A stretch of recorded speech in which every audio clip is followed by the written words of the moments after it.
guys, welcome back to Resistance Chicks. We are your hosts, Leah and Michelle. Today is December 14th, 2017. We've been gone like 3 days. Feels like an eternity. The last time we were here, we were with So What? We weren't gone. On Sunday. No, we were here. Like, we live here. So we were right here. But a lot of you guys were messaging us, are you okay? What happened? Well, something did happen. Well, we were butchering our pig for one on Saturday, and then we had to finish her up on Sunday and Monday. We're going to make sausage tonight. And then Tuesday, we were going to go live after Roy Moore's victory. Yeah. And I kept waiting all night, and it was like 11 o'clock, and we still weren't sure, and it switched. Like, seriously, what happened was I went out on Tuesday night at 9:30, and Roy Moore, 65% votes were in, and he was ahead by 5 points. And so I told Michelle, I said, you know what, it's going to be late, but I'll be back in a little over an hour, and we'll go live with Roy Moore victory. You're laughing now, but can't I tell them what you did? No. I'm going to. No. She cried. I cried. And then we're going to get into that in a little bit. And honestly, I'm kind of glad we took a couple of days off because you didn't want to see me. She was angry. After the tears came the fire of righteous. I mean, it would just be random. She'd be in the kitchen and all of a sudden she'd fly off. I don't understand these people trying to drain this swamp and they can't even get the swamp drained and they're and it was just really hilarious. Wasn't funny. I have to tell you, it's funny now. And I thought maybe I was just being overly emotional as a female, but anybody who had vested interest in exonerating Roy Moore for and could see that he was innocent of the charges brought against him. Right. I follow a lot of people on Twitter. One of them is Thomas Wicker. He's an older guy with a beard. He's really cool. And he's not even a real Christian, but he just lost it. Like, he's like, I'm done with politics. I'm done. People don't want to drain the swamp. Right. He literally put his all, like his heart, into he knew after 2 days that Roy Moore was innocent, so he spent hours and hours researching the accusers to bring people the truth, and he's like, nobody wanted to see it. And I wouldn't say nobody wanted to see it at all, but the propaganda machine was putting out at 500%. I mean, the late night shows that would come on, my uncle would watch them, mainstream media news, our local news, daily talk shows, everything Roy Moore is a pedophile. If you lived in America and you watch any kind of television, unless you're red-pilled, you thought that Roy Moore was a pedophile. Oh, absolutely. I really don't want to play any of these. I don't know which one it is because I only saw a couple on. Oh gosh, that just goes on and on. Doug Jones lists Roy Moore as accusers, but none of them were really accusers. These were ads that played in Alabama. The ads that played in Alabama. My point, the ads that played in Alabama, you probably didn't see. There were ads that said they had used like 15 and 16-year-old girls with tears in their eyes, and the ad said, imagine, and it was like this, it was like Hollywood, right? Imagine your 15-year-old daughter is in a room with a 32-year-old man, and he asks her to undress herself, and he undresses himself. Is this the man that you want in the Senate today? And then it goes on to say, your vote is public record. And it's not. It's not. It was a lie. So this is voter intimidation. That's one thing. Now, it should be illegal. Millions and millions and millions of dollars. Where did the dollars go? The dollars went to ads on television, ads on radio, and people, unfortunately, the reason people put ads out is even if you are so strong that you can't fight back against ads. That's why we buy things. That's why we own things, because you can't fight back against an ad. And so you had all these Republicans backing out. You had Mitch McConnell backing out. You had all these people saying, even great guys like, I think his name is Tim Scott, the black guy. I like him a lot. He even said he'll put a stain on the Senate. And then you had the big names, Ben Shapiro and even Matt Walsh and things like that coming Matt up. Walsh said, I can understand why you wouldn't want to vote for Roy Moore, but you can't vote for somebody who is pro-abortion. Doug Jones is one of the most liberal of all liberals. Right. He is in on the in. No, he's in with Hillary Clinton. He's in with everybody. And the Doug Jones that got elected was not what anybody in Alabama, I believe, would ever want. So, Alabama went for Trump. Alabama went for Trump. We need to remember that. And these ads, pretty much, they were telling people that to vote for Roy Moore was the unchristian thing They literally said, you can't be a Christian and vote for Roy Moore. And so they played on people's, it was sick. It was probably one of the dirtiest campaigns in history. And what's so dirty about it is that right now it's all buried. Everybody wants to not talk about it. We're done. And then what it broke my heart afterwards was the right, like, turning on him, saying I wanted Mo Brooks and I guess McConnell. There was another guy who was going against Luther Strange, and McConnell went after him because he thought it would be easier to destroy Roy Moore. And now they're going after Steve Bannon because they feel like this is all his fault. When instead of, and this is what abusers do. Right. They get you somehow to blame some innocent person instead of just saying, you know what? The left used dirty, illegal, fraudulent tricks to hijack an election. I have to tell you, 95% of the people that voted for Hillary came out and voted for Doug Jones. That's a massive, unparalleled turnout for a special election. Contrary-wise, only 45% of the people, 48% of the people that voted for Trump came out and voted for Roy Moore. That does not make any sense. I'm telling you, I am here to tell you from Resistance Chicks, I feel in my spirit that this is a fact. That is fraud. That is not right, because there were people that were saying that the ballots were gone at their polling stations. They ran out of ballots. And the night before, just the night before the election, a Supreme Court overturned a lower court's decision to keep a digital record of all the ballots. And why would they do that? Was it a digital record or a paper trail? It was a digital record, like a picture.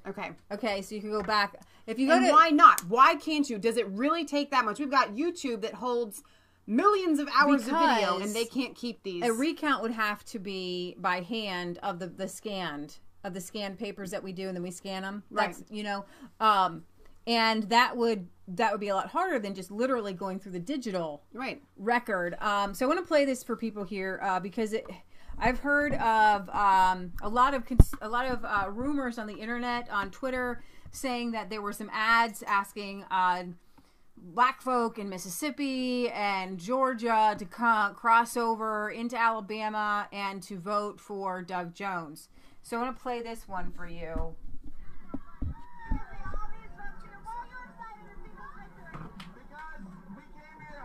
From different parts of the country as part of our fellowship, and all of us pitched in to vote and canvass together, and we got our boy elected. Let's go! Doug Jones! Woo! Very happy people. So hang on, in case y'all missed what he just said, we came from all over the country to band together and vote for our boy Doug Jones. Now, excuse me, young man with the glasses and the dark hair, I was not aware that all of us could show up to Alabama and cast our vote, because if we could have, I'd have been down there voting for Roy Moore. Yeah, so some people were saying that these were just college students coming home for Christmas, but that's not that's not the impression that I got. That's not the impression that I got. We already know that under Project Veritas that Democrats bust people in. And we all know that if you really feel that strongly about casting your ballot and your vote, you may do so via the mail, my friend. Exactly. And so there's a lot around this, and I was extremely sad and disappointed. I worked it through. Rahim Kassim, whatever. Sorry, the chief editor of Breitbart London. He said, it's going to take a while to drain the swamp. This just goes to show you how powerful the swamp was. Here's the thing. They didn't care. The Hollywood celebrities, they didn't care about any accusers. However, what they did do was play on the hearts of people in Alabama who do care. Mm-hmm. They painted Alabamans as rednecks and white supremacists the whole time, telling them, if you're a Christian, you can't vote for Roy Moore. Now, here is the other side of that, though. Because what we were seeing leading up to the election was they were very supportive of Roy Moore. They didn't care. They were going to come out and vote anyway. So there is an element of the propaganda machine that probably did get to some people. Right. But I'm telling you that this was a fraudulent Why takeover. would 95% black people, Democrats, come out to vote and only 48% Republicans? If people were that fervent to come out and vote for Donald Trump when a lot of people had many misgivings about him. Right. Okay. If they were that solid to go and vote for Trump and yet they won't go and vote for Roy Moore, it just stinks to high heaven to me. It does not make any sense. This was completely stolen. I said one more thing.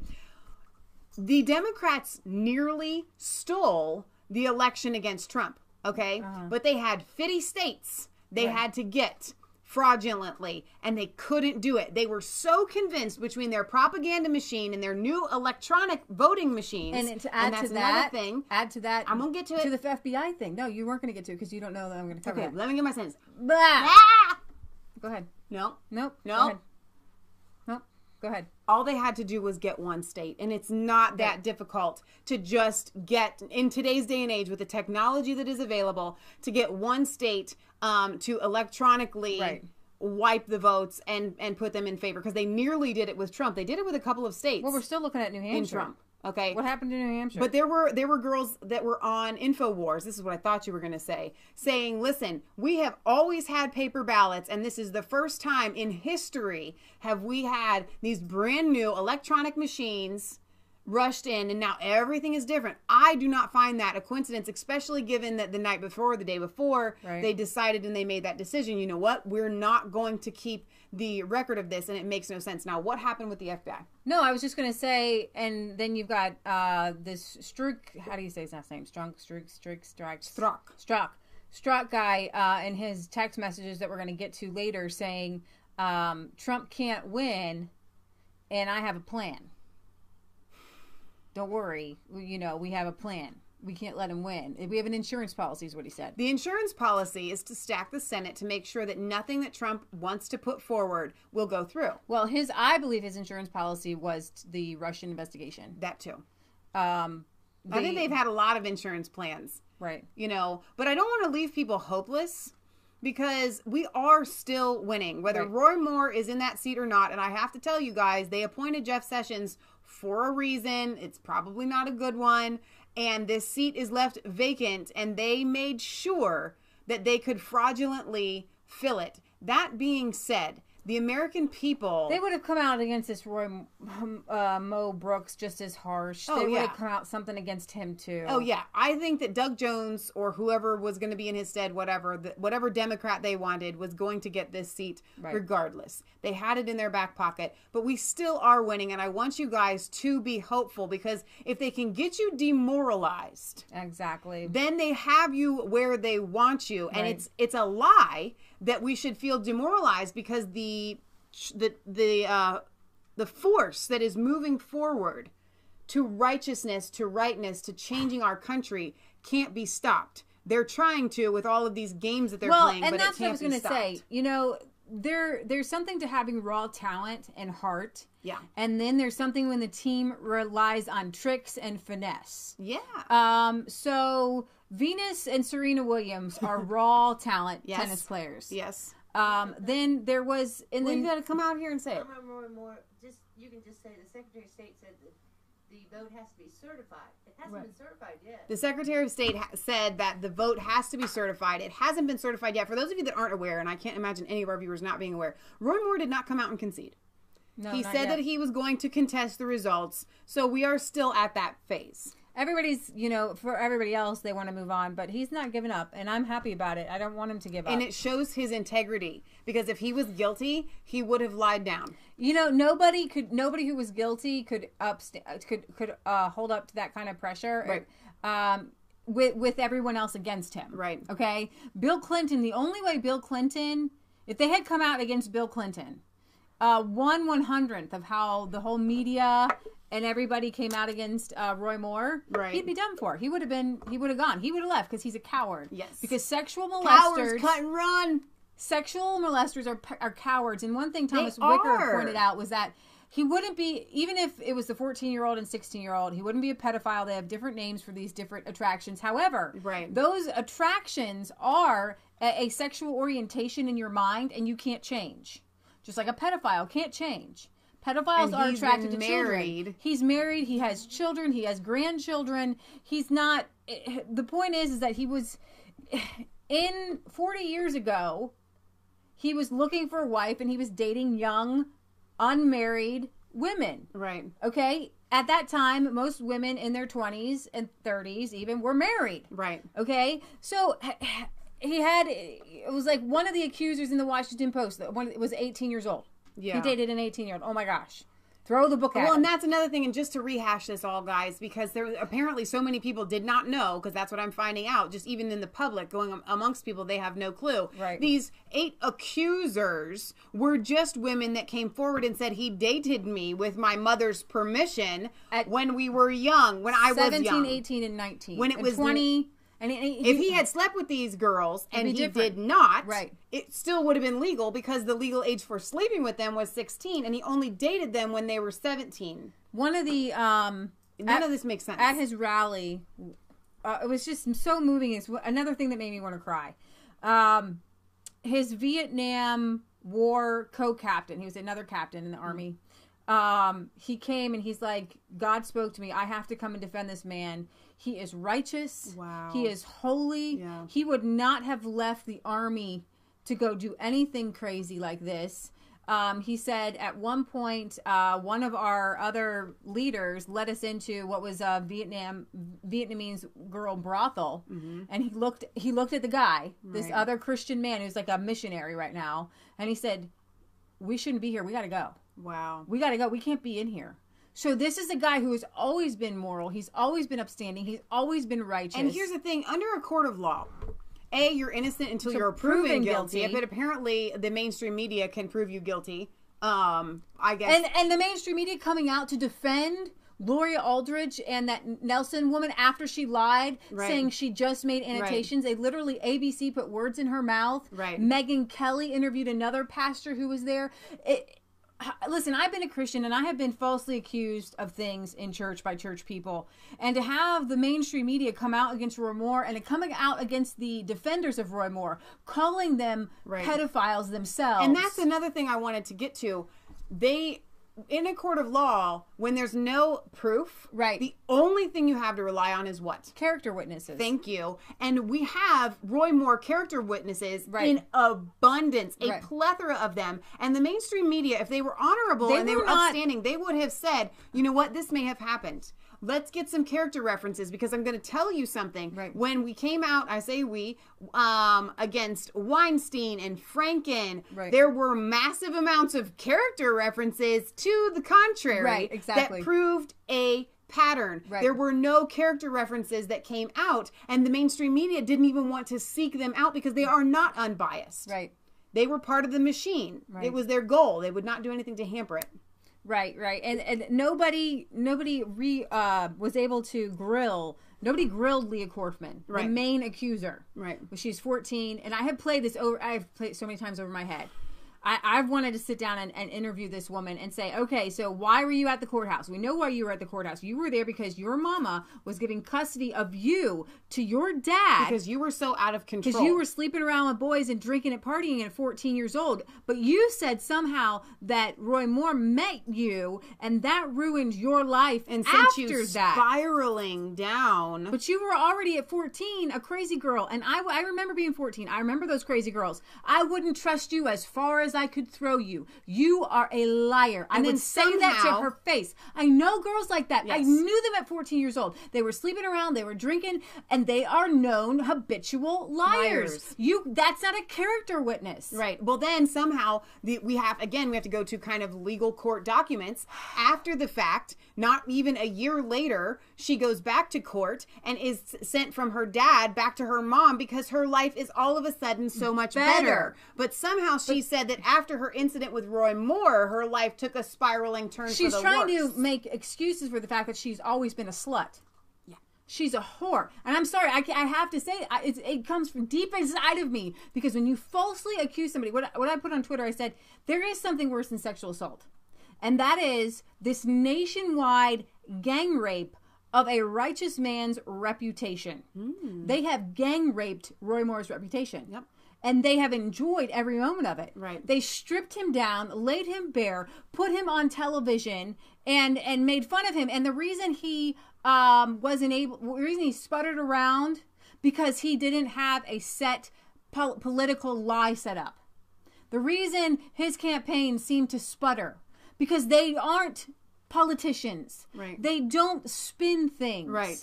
So when Roy Moore's wife came out, because they were accusing them of being anti-Semitic, and she, in her beautiful country Alabama voice, she was like, but we have a Jewish, lawyer, and we have Jewish friends, and they made fun of her on late night television for saying that. No, and you know what they did? They called her anti-Semitic for saying that. Because you can't say, and listen, Lee and I were talking about this. I have to tell you, as a white person, all right, when somebody says that I'm racist, I'm going to pull out the I have black friends card. Because if I didn't have black friends, then possibly I could be racist. But I can't be racist and have black friends. But black people will tell you that you can. So weird. That doesn't make any sense, okay? You can have maybe maids or servants or slaves that you enjoy and are friendly with and still be racist. But you can't have friends that I call up and I talk about the things of God and what God's doing in their lives. Right. You can't have those kind of black friends. So you have to be able to say, again, we aren't anti-Semitic because we got Jewish friends. And I'm going to tell you that. And I love them to death. So I can't be anti-Semitic and have my Jewish friends. It's so not politically correct. It's like a Muslim saying, I'm not anti-Christian because I have Christian friends. I believe you. You are a Muslim and you have Christian friends. Why aren't you allowed to say that? I have no idea. That would be great. You know why they make it politically incorrect? Because it's factual and it's true and it is legit. It's like it's very valid to say it. It's scientific. It's like saying there's two genders. Exactly. So, Running Out of Air had left a comment that I don't want to miss. I'm going to start crying again. All right. Alabama was a deep state test for 2020 and Trump's demise. Sorry, but we will have to be more vigilant than ever in 2020. Yeah, I follow a guy named Gay Republican on Twitter. He's cute. Anyways, he put out a video today saying that we have to double down. We become complacent. I know for a fact that Republicans and conservatives, and we don't lean left, we don't lean right, but obviously Trump was anti-deep state that happened to run on a Republican ticket. Mm-hmm. If there was a Democrat who aligned so much as Trump did with deep state and all that stuff, right? I might be supporting them. I support Julian Assange. I don't even know where he falls. I think he's more on the liberal side. Mm-hmm. So anyways, that my anti-deep state, though, is what we are. So we're probably going to move on to this subject. It might come up back again. Somebody earlier, Britt Vaza, had asked about my neck. We didn't get a chance to tell you guys why we didn't go live yesterday, because Tuesday we were going to go live, and then yesterday we were going to go live, and we had some piggies get out of their fence. And so I was jumping down from a pile with a stake, a fence post pounder. I don't know if you guys have ever seen them. They weigh like 30 pounds. And I was on like a 4-foot pile, and I jumped down stupidly with this thing in my hand, and my neck went kapooey. Thank God, Leah is like Dr. Leah. She went straight to her essential oils. Our friend who's a massage therapist came over. I got a castor oil pack. I'm doing much, much better. Powerful medication. But last night, literally sleeping was like this, and I couldn't. I mean, it was just really, really awful. So that's why we did not go live yesterday. Patriot Gallery. I have an old-fashioned idea. The whole world's going to know this was corrupt. I mean, we can all see it. I mean, the whole world was watching this. And if the government wants to continue working around the world, they all have to go down there and fix this. Because the world would think all America's government is corrupted. All our elections are corrupt. Right. And so our government is no longer having legitimate power or authority because it didn't come from the people anymore. Right. And why did Ben Shapiro come out against Roy Moore? And why did the Mitch McConnell and Paul Ryan and all these people immediately with this clicky the very first accusation? You're done, gone, leave. Right. Here's the thing. Why did they do that? They did it because they're not behind. Ben Shapiro is on the fence. I actually like Ben Shapiro, But on this case, I loathe him, and he was just so wrong for this. But Mitch McConnell and the other anti-Trumpers, they were anti-Trump and they were never Trumpers. They hated Trump. They never got behind Trump. They hate his Make America a Great agenda. And they also did not like the people that were supporting Trump. They don't like Christians. They don't like these innocent people who were calling into InfoWars saying, this is a spiritual battle. Right. I just know it. It's a spiritual battle. I got to tell you guys, we were obviously anti-Trump, I would say the first, 9 months of his campaign. And then we just kind of waited and watched, and we watched the people. I think that's your biggest gauge there. And we were trying to be led by the Lord. And so he started to get behind the people. And I'm behind the people who are behind Trump. But unfortunately, these people walk in too much pride. And they cannot allow somebody to change. Once they've made their opinion about somebody, they don't allow room for repentance or improvement or change. And then Trump has repented and reproved and changed. And so that's what the gospel's all about. That's what Christianity is all about. Real Christians are able to see when somebody makes a turn, like Red Pill Black. She was super liberal. She made a turn, but it's very hard for conservatives to accept her in. They've come after her and stuff like that. Anytime somebody makes a turn, I will just rush to them. Sure. Because we're really open on our channel. We may be staunch with our views. Right.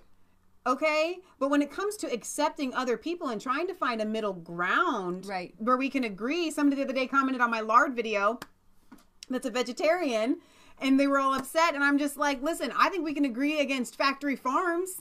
You know, I'm just trying to find some sort of common ground, and they came back and they're like, I love you, resistance chicks, but I know you'll come to your senses at some point. And I'm just like, you know what? I am so down. If we have transgenders and homosexuals, atheists, you know, liberals, Bernie supporters, whatever, if y'all want to come and watch our channel, we want you here. Right. Exactly. I don't want to push anybody away. Anybody wants to be here. Right. We want Muslims to come and watch our channel too. Yeah. Sure. I don't see why people like to push people away. All right. So we're going to move on to net neutrality. And I honestly didn't understand it until I watched an episode with Shiva Ayudura, who was running against Pocahontas, Elizabeth Warren in Massachusetts. And he explained net neutrality really well. So the title is a little bit misleading in that we are going to explain net neutrality. Not. I'm going to have Dr. Shiva explain it, because when he did, it made so much sense. And so right now, I can tell you that... I think my mom has it. I'm going to go get it. Maia said, did you try my Pain Be Gone salve that I sent you? And I said, no, I'm going to go get some. Mama hasn't. Okay, so when you see, like, just like with Roy Moore, okay, sometimes, no, like all the time, when you are on the fence, you don't quite understand what's going on with something, see who's fighting on the other side, right? When the battle was over for Roy Moore, and I saw every liberal late night television, and I saw Hillary Clinton tweet out that, like, this is a great victory for sexual assault victims, I was like, oh, this is bad, okay? And to think that Ben Shapiro is on their side with Hillary Clinton, it just makes me sick to my stomach, and I will pray for him. He's a Jew. He needs to know Jesus anyways. Yeah. I think that's his problem. He needs to know Jesus. So did you guys order from Maia your products like you were supposed to? Oh, that smells really good. This is Pain Be Gone salve. And I'm putting it on to make sure my pain be gone. Comfrey leaves, yarrow leaf and flowers, arnica flowers, St. John's wort leaf, lavender buds, peppermint, lobella, cayenne pepper, local beeswax, eucalyptus, peppermint, lavender, wow, and vitamin E. So we will leave Maia's description. Her information is always in the description after we go live. Okay, awesome. All right, so I like what Mike Cernovich says. All these tech companies that censor users talking about free speech and open internet. So you've got Google and you've got Facebook and all the big companies saying we don't like this. Now I'll give you the punchline and let Shiva explain it. Net neutrality is not about anything being neutral on the internet. What it does is it gives the big tech companies an edge, and we begin to subsidize Google. Right. And the little guy has to pay more. Sure. In the end, and they put a really bad name on it, kind of like the Patriot Act. Right. To spy on all of us after 9/11. And so you've got all these celebrities who are melting down the FCC. Rosie O'Donnell. You had Rosie O'Donnell maxing out her donations to Doug Jones, by the way. So you know that you're on the right side of history when Rosie O'Donnell's on the other side. I mean, this is a no-brainer for me. It's cut and dry. Right. Seriously. Because they don't care about sexual predators, because they ran Hillary Clinton with her rapist. Horrible. That guy has been more around the earth than, Haley's comet goes around the earth. Take Bill out of the equation. Okay, when she was a public defendant, granted, they say she had to, I would have walked away. Whether I had to defend this person or not, you didn't have to go after the character of the little girl just to get the defense. Mm-hmm. You didn't have to call her a liar and what all else she said. I mean, it's absolutely appalling what she did, and she would brag on it. She bragged on the fact that she got this guy off. Right. She's a rapist. Come on, Hillary's a rapist. She's a pedophile. Okay. I think that Ajit Pai is at least saying and seems to be doing the right things. But what is your take as the inventor of email on net neutrality, Dr. Shiva Ayyadurai? Yeah, so Owen, first of all, what is net neutrality and what is promoted out there and what's the reality of it? So what's been promoted to the public is what we want to do, or what they want the government to do, is to create an environment where the consumer can access content in an equal basis. So what that means is, think about it this way. You have the providers of content, people who create lots of content, right? Like Netflix or YouTube or Google, Facebook. These guys are InfoWars, right? You create content. And then there's the consumers of content, which are everyday people watching the show, et cetera. What has occurred over the last probably 30, 40 years is in between the providers of content and in between the consumers of content have come about pipes or people who control that content. Now, in the early days of the internet, they were very, very local, small ISPs, internet service providers. But over time, through all sorts of collusion and corruption, you started having the creation of major ISPs, centralization of... Just to give you an example, do you remember all the cards you would get in the mail for so many minutes or so many hours, like 20 hours of the internet? Yeah. Things like that for free, and you'd had, It was usually AOL. Yeah, but you had local people because they all were running through your telephone line. Sure. You had a lot of different companies. Right. Telecommunications like the Verizons, the AT&Ts, et cetera. All right? So those are the middlemen that own the pipes between the content creators like yourself or me to the consumer. So that's sort of the landscape. I hope that's clear. What net neutrality said was, okay, we want to make sure that I as a consumer can access content freely. So let's say there's InfoWars out there, and then there's CNN, that the ISPs who probably don't want certain types of content, they may have their own preferential ideas, don't stop, let's say, InfoWars content from reaching me and make it easier for me to get content from CNN, right? So this was a notion of blocking and throttling, which meant that I, as the ISP, if for some reason I said, you know what, I don't like certain types of content, I'm going to slow down the content that Shiva will receive from InfoWars, but I'm going to make it really fast, put CNN on a superhighway, all right? So net neutrality, the good, quote unquote, good idea was that we were going to make the internet neutral, net neutral, all right? But what you really see what's happened is that in February 2015, Title II got added or reinforced into the Communications Act, which basically said the big telcos have to be with common carriers. Now, what does that really mean? What that means is, so if I'm Google or YouTube, and I have to purchase, by the way, I as an information provider have to purchase pipe bandwidth, upload pipes to reach my audience. So they're probably paying X dollars per bandwidth. Google, I don't know what the number is, probably paying tens of millions of dollars per month. A small provider is probably not paying as much to reach me. So net neutrality also gets into, which hasn't been fully implemented, and this is where it gets dangerous, is that Google and that small provider will pay around the same. Okay, it all sounds good. This is why Google and Facebook want net neutrality, because it's going to lower the cost for them. Well, if you lower the cost for them, the ISPs have got to make the revenue somewhere else. Where they're going to make it? They're going to make it from the end consumer. So if you talk to a lot of people between 2007 to 2015, people were paying maybe 10, 15, 20 bucks a month. Many of those people's fees are already starting to go up to 50, 60 bucks a month, which means we are subsidizing Google's content, Facebook's content, under this theory that we really want to make sure that every service provider can be reached. So that's what's really going on. Net neutrality is fundamentally going to raise the cost and centralize even more power of even larger ISPs, which are already centralized within the government. But fundamentally, Google and Facebook love this because it's going to lower their cost of distribution.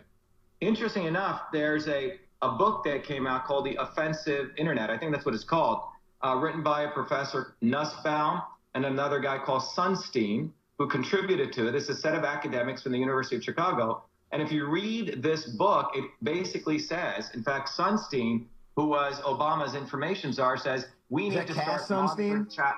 Yeah, Chad Sunstein. We need to start monitoring chat rooms. We need to ensure that conspiracy theory websites do not reach people. So in the midst of this play, we want net neutrality, which is all essentially a camouflage for lowering the cost for Google and the other companies. The other piece that's going on is to control the internet. By the way, I believe Sunstein's now at Harvard Law School. So I believe you're right. Tim Wu, who came up with this concept of net neutrality, who knows nothing about email, by the way, doesn't even know the origin about it. Columbia University guy, also an alma mater of Harvard Law School, which is, by the way, where Elizabeth Warren went. The reason I'm sharing with you these interconnections is these guys are so clever at making things appealing to the end public. But in reality, what it is, it's about centralizing power, socializing the internet, so we all, as consumers, are going to pay a lot more so Google and Facebook get subsidized. That's what's fundamentally going on with net neutrality. Obviously, we all want the internet to be easier to access, but this is not the way to do it. The way you really do it is advanced competition. Both parties haven't done that, Owen. We've seen the consolidation among 4 major telcos. The real way that you really get net neutrality is by ensuring that we could have hundreds of ISPs, not just Verizon, AT&T, but that's not what these guys are really talking about. Because you've got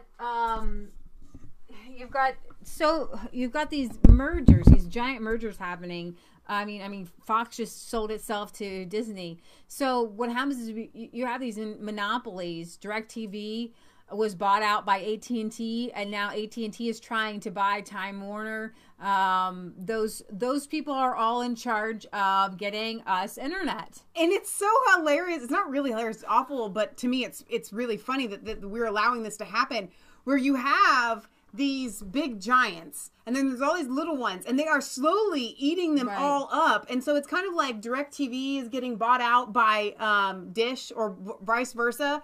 And so you'll have one owner that owns both satellite cable companies. No competition. There is no competition in that. Right. And so at some point, one company is going to own AT&T, they're going to own Verizon, they're going to own Cricket, they're going to own every major cellular service. The same thing with your internet provider. The same thing with just your regular home phone. They're all just going to be one. It's all going to be George Soros. Yeah, the rules have to be there. If they're going to have rules, it's rules to break up monopolies. The government is there to make sure that giant corporations don't have the same rights as individuals. Right. And so I wanted to bring you guys and that's how they get away with it. And I think I want to make that really important because we have a lot of capitalists that watch our show. Mm-hmm. Well, if somebody can do it and they get to the top and they have the money to do it, why don't they? What's so wrong with that? You know what? That's not really the issue that we have. The issue that we have is the only reason they're able to do that is not the size of their pocketbook. It's the rights that they are given as human beings when they are just an entity. Right. They're not an actual human. Now, before you move on, because I just remembered I have to do this, one of our dearest moderators has a birthday today. Oh, Rose of Sharon Homestead is Stacy, and she is one of our dearest friends in the whole wide world. We will not reveal your age. But it's a young age. Very young. She's in the same age bracket as we are, as far as within 10 years, give or take. She's less than 10 years. We're really close to her in age. Give or take. Happy birthday to you. Happy birthday to you. Happy birthday, dear Stacey. Happy birthday to you. Mwah! We love you. Big squeeze from God's Little Acre to Rose of Sharon Homestead. So you know that you're on the right side of history when CNN says end of the internet as we know it. Yes. Well. Okay, so George Soros says this is a bad idea. I say, oh, good idea. Mm-hmm. I'm never going to be on the same side as CNN, like ever. True. All right, so let's get on to the juicy stuff. And this, I don't even know where to start. So what I'm going to do is I am going to let Jim Jordan start for us. Okay. Yesterday, get him, Jimbo.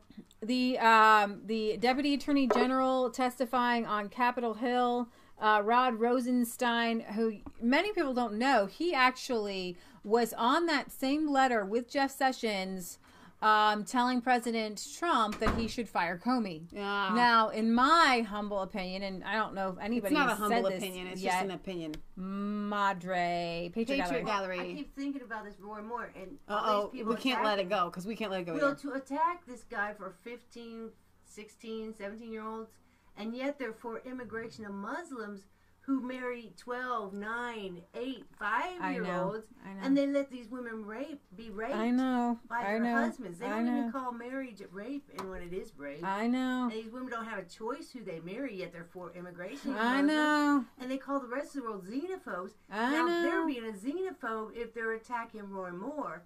And Hillary Clinton is the biggest Muslim Huma's husband was going after 12, 13, 14, and they all knew it. Everybody in Washington knew. Right, Huma Abedin's husband was attacking these young women. Yeah. Purposely showing himself to them. So this has to be brought out when you talk about Roy Moore. Hillary Clinton, did you see how hard she came out against Weiner? You have to kick every Muslim out of this country. That's powerful. That is absolutely true because you would have to kick if you're going to come out against Roy Moore, right. You have to kick every Muslim out of this country because he married an 11-year-old. He married her at 9 or 7 and he consummated at 11 years old. So this is their profit. And many of these Muslims actually take part in these kind of marriages, forced marriages.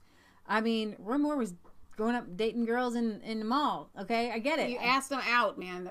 He asked a girl out in the mall and she's an accuser. He asked me out, and I felt violated. And you know what's interesting? Not one of these women has said that he slept with them. Right. Not one of them. Not even his girlfriends. Not one. Do you know any men today that date women even of their own age that don't sleep with their girlfriends? But he obviously, he married his wife. Okay, we're married. Here we go. Exactly. So hang on before we move on. Say Perfect's birthday was on Tuesday. And Maia says he's a man now. He's an old man now. Well, I think he might be 20. Y'all need to go subscribe to Say Perfect's channel. He is hilarious and very punny. He is very punny. Happy birthday, Say. All right. So yeah, we're going to keep talking about Roy Moore because I want him to go down. I want him to sue for libel all those people. I need him to get it in a court of, you're innocent until you're proven guilty, right? Yep. And so I want him to sue for libel. And I want him to be vindicated and exonerated. Yes. Definitely. So, all right. This is a mess. Representative Jim Jordan, he lays it out to Rod Rosenstein. Now, I was saying before, Rod Rosenstein, he was on the letter to fire Comey with Jeff Sessions. And my humble opinion is that he knew that firing Comey would lead to this investigation, and I think he's in on it. He actually giggles and smiles at a part here when we're talking about this Peter Strzok's text messages. He finds this whole thing funny, and it's not funny. He's in on it. He's so in on it. So it's really a joke. Why aren't we even talking? Why are we talking to people? Why are we always talking to people about the criminal? Why isn't Peter Strzok right here? Right. And they do ask that. They do ask that. Why isn't he here?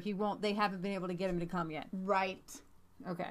Gordon for 5 minutes. Did the FBI pay Christopher Steele, and was the dossier the basis for securing warrants at the FISA court to spy on Americans associated with the Trump campaign? Really, when you sum it all up, it boils down to those fundamental questions. Did you pay the guy who... By the way, he's from Ohio. wrote it? And did you use what he wrote, disproven, discredited dossier paid for by the Clinton campaign? Did you use it to go get warrants to spy on Americans? That's what it comes down to. And you're the guy who can answer those questions. And I was convinced, yesterday I was convinced that the answer to those questions was probably yes. But today I'm even more convinced the answer is yes, based on the text messages we got to read early this morning. Mr. Rosenstein, you know Peter Strzok? You familiar with that name? Yes, I'm familiar with the name. And, former deputy head of counterintelligence at the FBI? Peter Strzok, that one?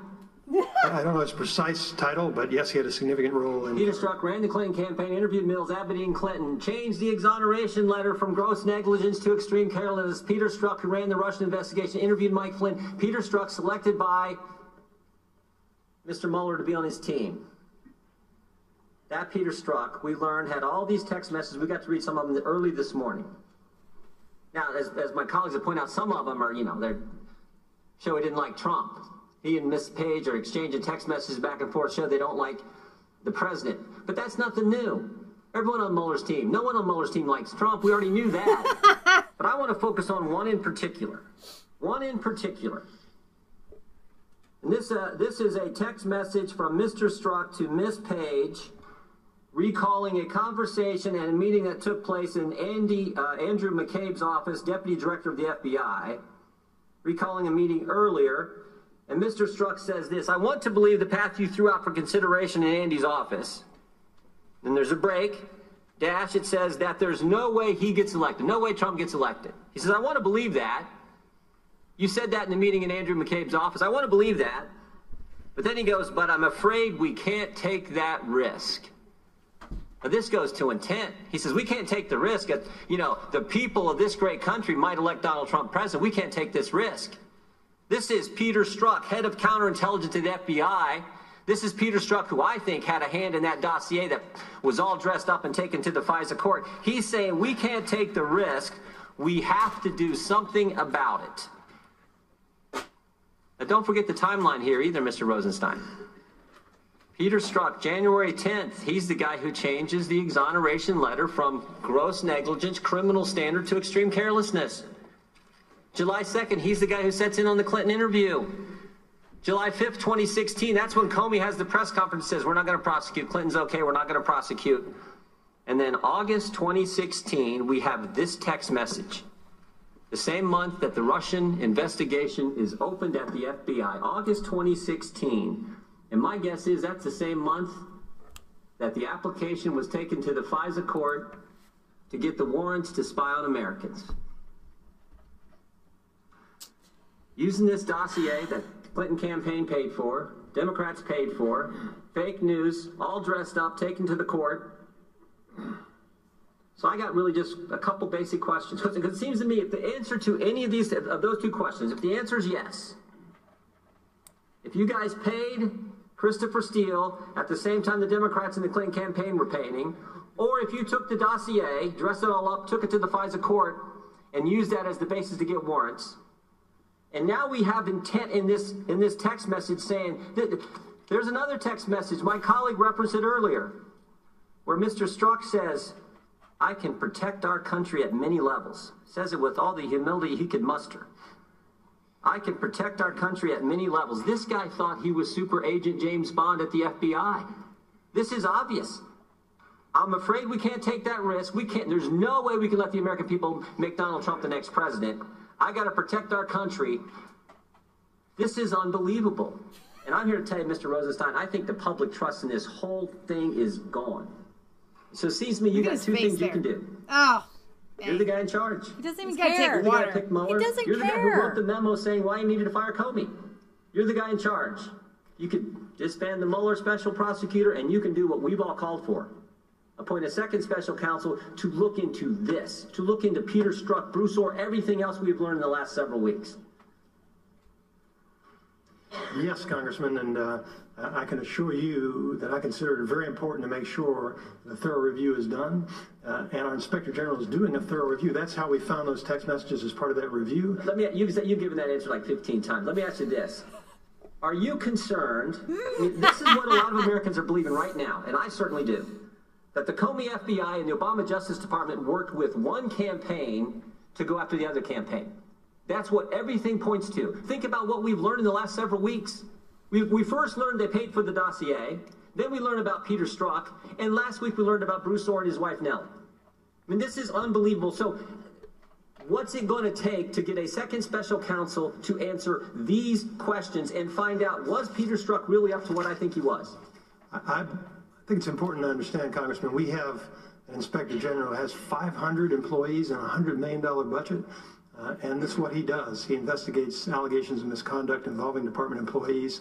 That review that he is conducting is what turned up those text messages. It will also involve interviews of those persons and of other witnesses. So we're looking forward to his report, and we've met with Mr. Horowitz, and we're anxiously awaiting that report. But that doesn't dismiss the fact that the country thinks we need a second special counsel. 20 members of this committee, the Judiciary Committee with primary jurisdiction over the Justice Department, thinks we need a second special counsel. All kinds of senators think we need a special counsel. What fact pattern do you have to have? What kind of text messages do you have to see before you say it's time for a second special counsel? I want to assure you, Congressman, I want to assure like the Attorney you. General explained, we take very seriously the concerns of 20 members of this committee or one member of this committee, but we have a responsibility to make an independent determination, and we will. I thank the chair. The chair recognizes the... That was something else. That guy. So I want to rename him Michael Jordan. Just slam dunk. He just slam dunked into. Somebody had left a comment, and I'm sorry, I can't remember who it was. They were like, "I love Trey Gowdy, but Jordan is a close second." And of course, like we said, he's from Ohio, so okay, we take no credit for that. But seriously, he does make this Ohioan proud. Well done, Mr. Jim Michael Jordan. All right, so I'm going to get to another clip of Jim Jordan, but Fox News came out earlier today with another little breaking clip here. Breaking news on the Clinton email investigation. Chief Intelligence Correspondent Catherine Herridge is live in D.C. with details. Catherine? Well, thanks, Juan. Within the last few minutes, Fox News has obtained a letter that was sent this afternoon to FBI Director Christopher Wray from the Senate Homeland Security Committee. But what's key about this letter is we believe it's the first time we've seen one of the original drafts of Director Comey's exoneration statement from July of last year that recommended against criminal charges in the Clinton email case. I have the 5 pages of that exoneration statement here, and we've been combing through it here at Fox News. And there are really 2 big takeaways. Number one, this term grossly negligent was removed from the draft at least twice, and it was downgraded to extremely careless, and that was the language that Director Comey used in his public statement. And we know based on our reporting... So remember, Peter was behind the downgrading of that.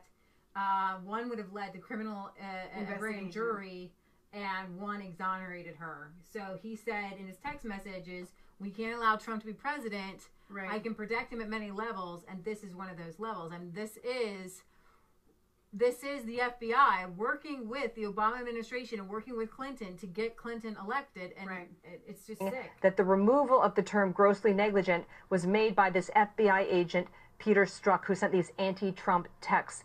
The reason that term matters is because gross negligence is the legal standard under the federal statute for prosecution for the mishandling of classified information. The other key thing, and we haven't seen this in any media reports until now, is that they made a change about the likelihood that a hostile actor was able to penetrate Hillary Clinton's email server. And the original draft said that given the combination of factors, so it's talking about the lack of security with the server and the fact that it was a target, we assess it is reasonably likely that hostile actors gained access to Secretary Clinton's private email account. And in the public statement by Director Comey, that was downgraded to the term possible that they accessed the Clinton email server and the hundreds of classified messages that it contained. So bottom line, we've got one of the original drafts of the exoneration statement. It shows a key term, grossly negligent, was dropped, softened at least twice, and that the original statement said that it was likely that the server had been accessed, had been hacked by foreign actors or hostile actors, and that was not included in that final public statement, Juan. So that was another level. There's so many levels where this guy was exonerating Clinton over and over and over again. It's pretty crazy. I mean, you even have the Wall Street Journal saying, the FBI agent was removed from Russian probe, held dim views of Holder and Sanders. Text between the agent and the FBI lawyer reveal harsh words of several prominent figures. I'm not going to read it because it's kind of a joke of an article to me. They don't really lay it down. That's Bernie Sanders on net neutrality. The world's over. I'm not going to play him. So I want to go over here to Sean Hannity over here. I almost said Sean Spicer. And let him lay out a little bit more of this because he's got cool graphics and I don't. FBI agent Peter Strzok, he's involved in everything. Now, Fox News has obtained exclusively the anti-Trump, pro-Clinton text messages between Strzok and his girlfriend, Lisa Page, also someone that worked for Mueller. Before we show you the text messages, here's the backstory. Now, this guy Strzok used to be a top counterintelligence official before being demoted and actually signed the document that started the entire Russia-Trump so-called investigation. This is his way. This is his insurance policy against Trump. Strzok's team was assigned to handle the anti-Trump dossier when it was first given to the FBI. Now get this, he also oversaw the interview of former National Security Advisor Lieutenant General Michael Flynn, and he played a major role in the Clinton email investigation. Somebody did point out, I think it was Alan Dershowitz who said, and he's no conservative, that anybody who is brought charges against like Michael Flynn, right? They will be able to say that there was extreme bias against them from this guy, and it's possible that even if maybe the FBI doesn't clear Michael Flynn, that in this case Trump would be well within his bounds to give him a pardon because of such a miscarriage of justice when somebody was using the FBI for a political extravaganza, because he was the guy who sat in on Huma Abedin, and gave her immunity, and he's bringing charges against Michael Flynn. I mean, this is a weaponized FBI, right? Investigation, sat in on Hillary's FBI interview, was also at the interviews of Clinton's top aides, Huma Abedin, Cheryl Mills, and this is the most egregious piece of information we have about Strzok. He's the guy. He's the one that changed. Remember the exoneration before investigation, James Comey? Well, it was James Comey and Peter Strzok. He changed the terminology from grossly negligent to extreme carelessness, which took and let Hillary off the hook in that. I don't know if there's anybody in the top of the CIA, the Justice Department, or the FBI that isn't in on this. So how do you clean house? You have to literally cut off the whole top layer of the cake. Particular case. Now think about it. The fix was in. And Strzok is at the center of just about everything. This is the backstory. And that's why these text messages are so disturbing. Let's start. Remember, Alex Jones told you first he had sources inside the FBI. Yep. Look at this exchange. The date, March 4th, 2016. Paige, the girlfriend, writes, "God, Trump is a loathsome human." Strzok responds, "Yet he may win, and good for Hillary." And Paige says, "It is." And then Strzok asks, "Would he be a worse president than Cruz?" Paige follows up, "Trump? Yeah, I think so." And then Strzok replies, "Oh, I'm not sure." And then adds, "Oh my God, he's an idiot." Paige adds, "He's awful." Strzok then says, "America will get what the voting public deserves." That's you. And Paige finishes with, "That's what I'm afraid of." Later the same day, Strzok writes, "God, Hillary should win 100 million to 0. Paige says, "I know." Well, that conversation continues when Paige says, "What? Poor Kasich. He's the only sensible man up there." Strzok follows up with, "He was pretty much calling for the death of Snowden. I'm a single-issue voter. Espionage machine party." And then Strzok adds, exactly regarding Kasich, and he has 0 appeal. Then in June, Strzok writes, "They fully deserve to go and demonstrate the absolute bigoted nonsense of Donald Trump." And he adds, "Truly." Later that month, Paige texts, "Really, really like Joe Biden." Strzok responds by saying, "Opened on Trump? If Hillary did, 5 field offices would." Wow, rule of law. In July, Paige texts, "And wow, Donald Trump is an enormous, expletive. I can say it, but children may be watching."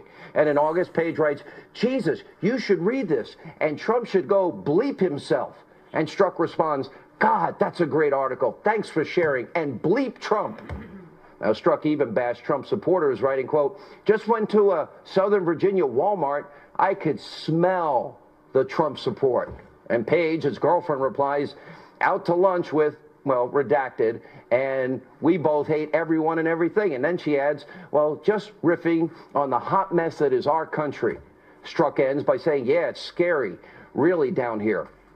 Now, in October, Strzok sends this message. I am riled up. Trump is a bleeping idiot, is unable to provide a coherent answer.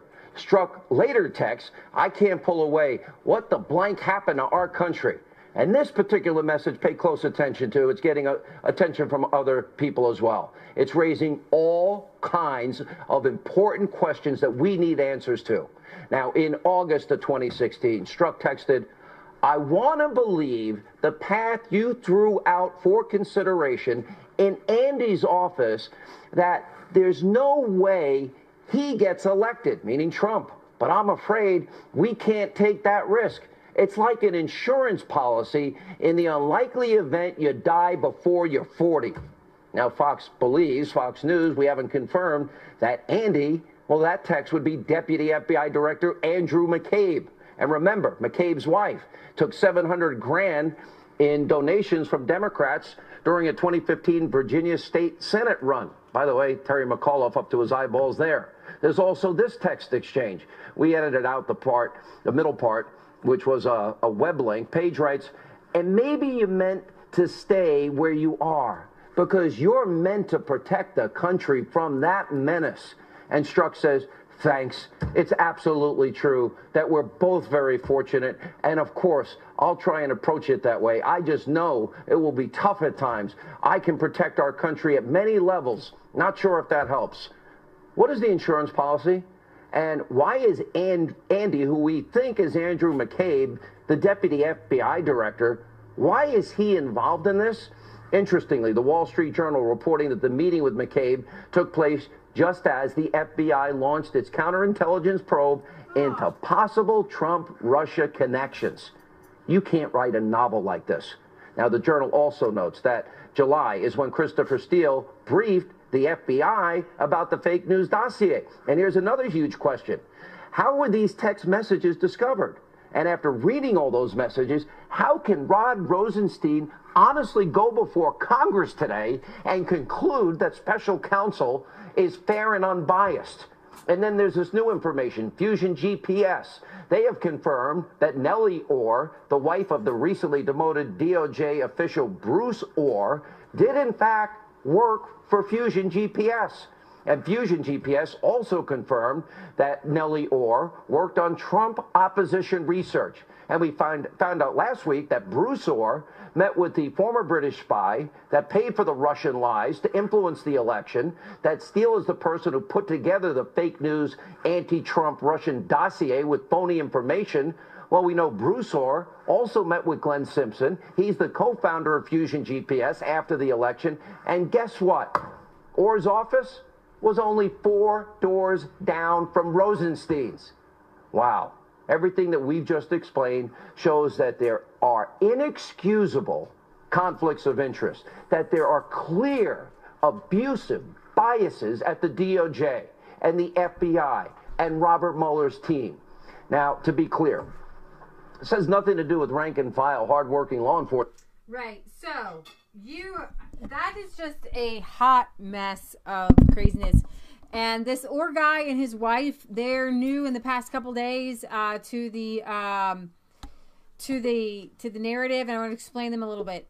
Court filing confirms Fusion GPS, that was the opposition firm hired Christopher Steele, hired the DOJ officials, this Asian-looking guy's wife who's over here, and the DOJ's official CIA wife to dig up dirt on Trump. So, Glenn Simpson, co-founder of Fusion GPS, filed the signed declaration in a D.C. court this week, affirming that Nellie Orr, wife of demoted DOJ, he was demoted, by the way, for bias, I believe, Bruce Orr, was contracted by Fusion through the summer and fall of 2016 to, quote, help our company with its research and analysis of Mr. Trump.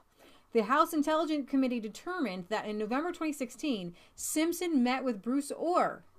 That is a conflict. That's more than a conflict of interest. This is the Clinton campaign working with the Justice Department and the FBI and the CIA to make sure to do things that would undermine Trump's presidency. He got elected anyways. There was no Russia collusion. Trump would have won by a landslide, I believe. Oh, for sure. You know what I mean? He eked out and Roy Moore just didn't. Right. And so I wonder, just really quickly before we move on, because those texts were really, really intense and very powerful. And I think we might have some viewers that may be thinking, so what? If somebody has an opinion against Trump, why does it matter? I mean, there were a lot of people that had an awful opinion about Trump. Why it matters is because this person not only was in a position to use, is subterfuge the right word that I want to use, underhanded tactics to actually keep Trump from being elected as president. And so not only did he have the access and ability to do it, not only did he have the motive and hate to do it, but in those text messages, he actually admitted that he was going to try to do it. Absolutely. And that's why it's important. Exactly. If anything had come out and said in those text messages, yep, I really don't like Trump, but I got a job to do, and I've got to be fair and balanced. Yeah. That wasn't that. That wasn't the guy. Or even, I hate the guy.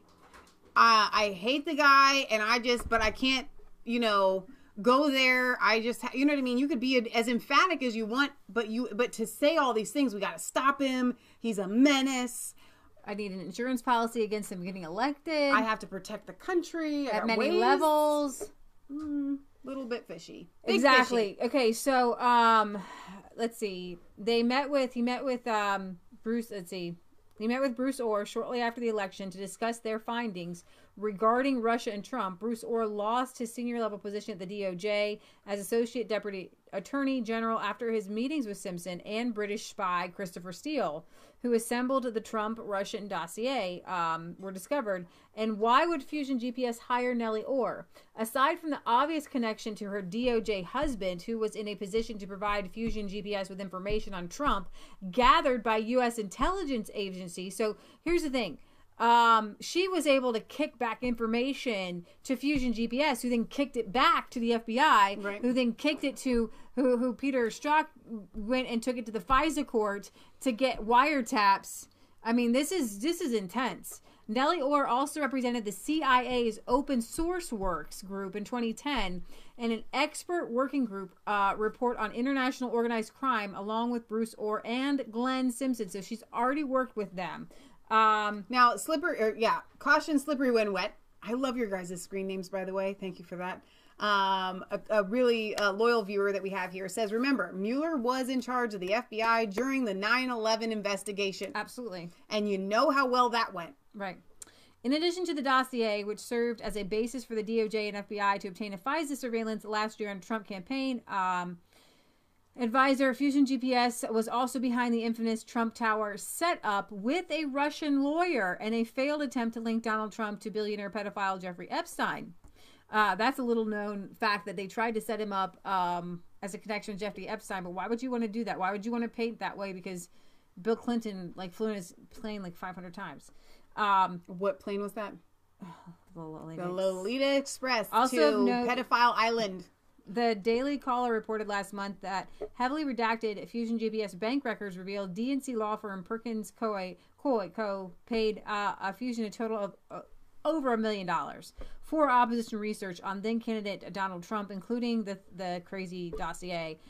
So as part of a $1 million effort by Fusion GPS to dig up dirt on then candidate Trump, Hillary Clinton and the DNC paid Fusion GPS, which employed the wife of a senior DOJ official in this endeavor, who represented the CIA's Open Source Works department during the expert working group. A group of House Republicans has been calling for the appointment of a second counsel, and they want to see people want to see this whole Russian thing. It has to be dismantled at this point, because when the basis of the investigation is a phony dossier, right, put together by people in the FBI who knew that it was phony when they used it to spur on their investigation. And did it because it was their insurance policy against Donald Trump if he got elected. Correct. That's what that was. If Donald Trump gets elected, our insurance policy is to hit Russia collusion. And I have this dossier, and we're going to hit it, and we're going to hit it, and we're going to hit it over and over and over again, and we're going to get Trump. And they tried to set up Donald Jr. with a Russian. Right. And this is what's interesting. I think it was Tucker Carlson last night had on a Democrat who did a runaround. It's just insane. He says, wait a minute. How can you have Russian collusion trying to prove Russian collusion? How can you hire somebody to go get Russian sources to say, how can you hire the Russians to write, to get this Trump, all organized to together. get Trump, right? That Trump is working with Russians. You're working with Russians, right? But it's okay for you to work with the Russians, but it's not okay for Trump to work with the Russians. That's and I gotta tell you guys something. This is the world. It's okay to talk with other countries that we're supposed to have dealings with, right? In case maybe people were unaware of that fact. I don't know. There's other countries and we have to deal with them. It's just that simple. So to ask somebody to not have a contact, dude, we go and visit Saudi Arabia, right? That nobody got a problem with that. Right, I mean, they're like responsible for funding what happened at 9/11, whichever way you want to spin it, but that's the widely accepted, and yet we still have dealings with them.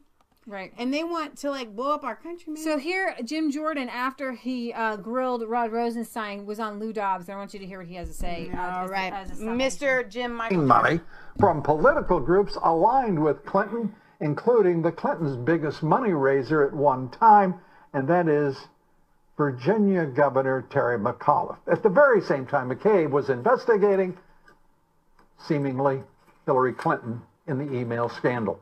At least 9 of Mueller's 17 attorneys are Democratic donors, 5 of them donating to Hillary Clinton. Not a single Republican among them. And our first guest tonight says the public trust is gone. After Rosenstein's appearance today before his committee, he's calling for a second special counsel. And joining us tonight is Congressman Jim Jordan. He serves on both the Judiciary and Oversight Committees, a member of the House Freedom Caucus. And Congressman, great to have you with us. Good to be with you. Rod Rosenstein, today, I've been wanting to ask the question since he began talking of you, which is, what was your reaction when you heard him dismiss everything? Well, look, you can't make this stuff up. This story gets worse and worse each and every day.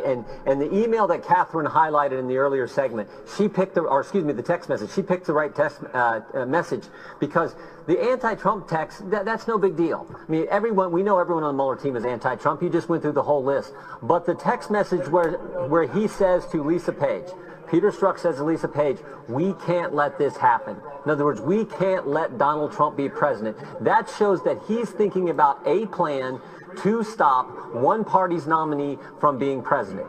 And remember Peter Strzok. He's the guy who ran the Clinton investigation, interviewed Cheryl Mills, interviewed Secretary Clinton. He's the guy who took the exoneration letter and changed the term gross negligence, which is a crime, to extreme carelessness, which is not a crime. He's the guy who ran the Russian investigation. He's the guy who interviewed Flynn. He's picked by Mueller to be on his team and kicked off for these text messages. Right. I think he's the central player here. And now we have this text message between him and Lisa Page where he says, we need a plan. He even says this, Lou. He says, we need an insurance policy. In case the American people, in his mind, are crazy enough to elect Donald Trump, we need something else to stop Trump. That's what this guy was thinking at the highest levels of the deputy head of counterintelligence at the FBI. That's what this is about, and that's why we need a second special counsel and should disband the whole Mueller team right now.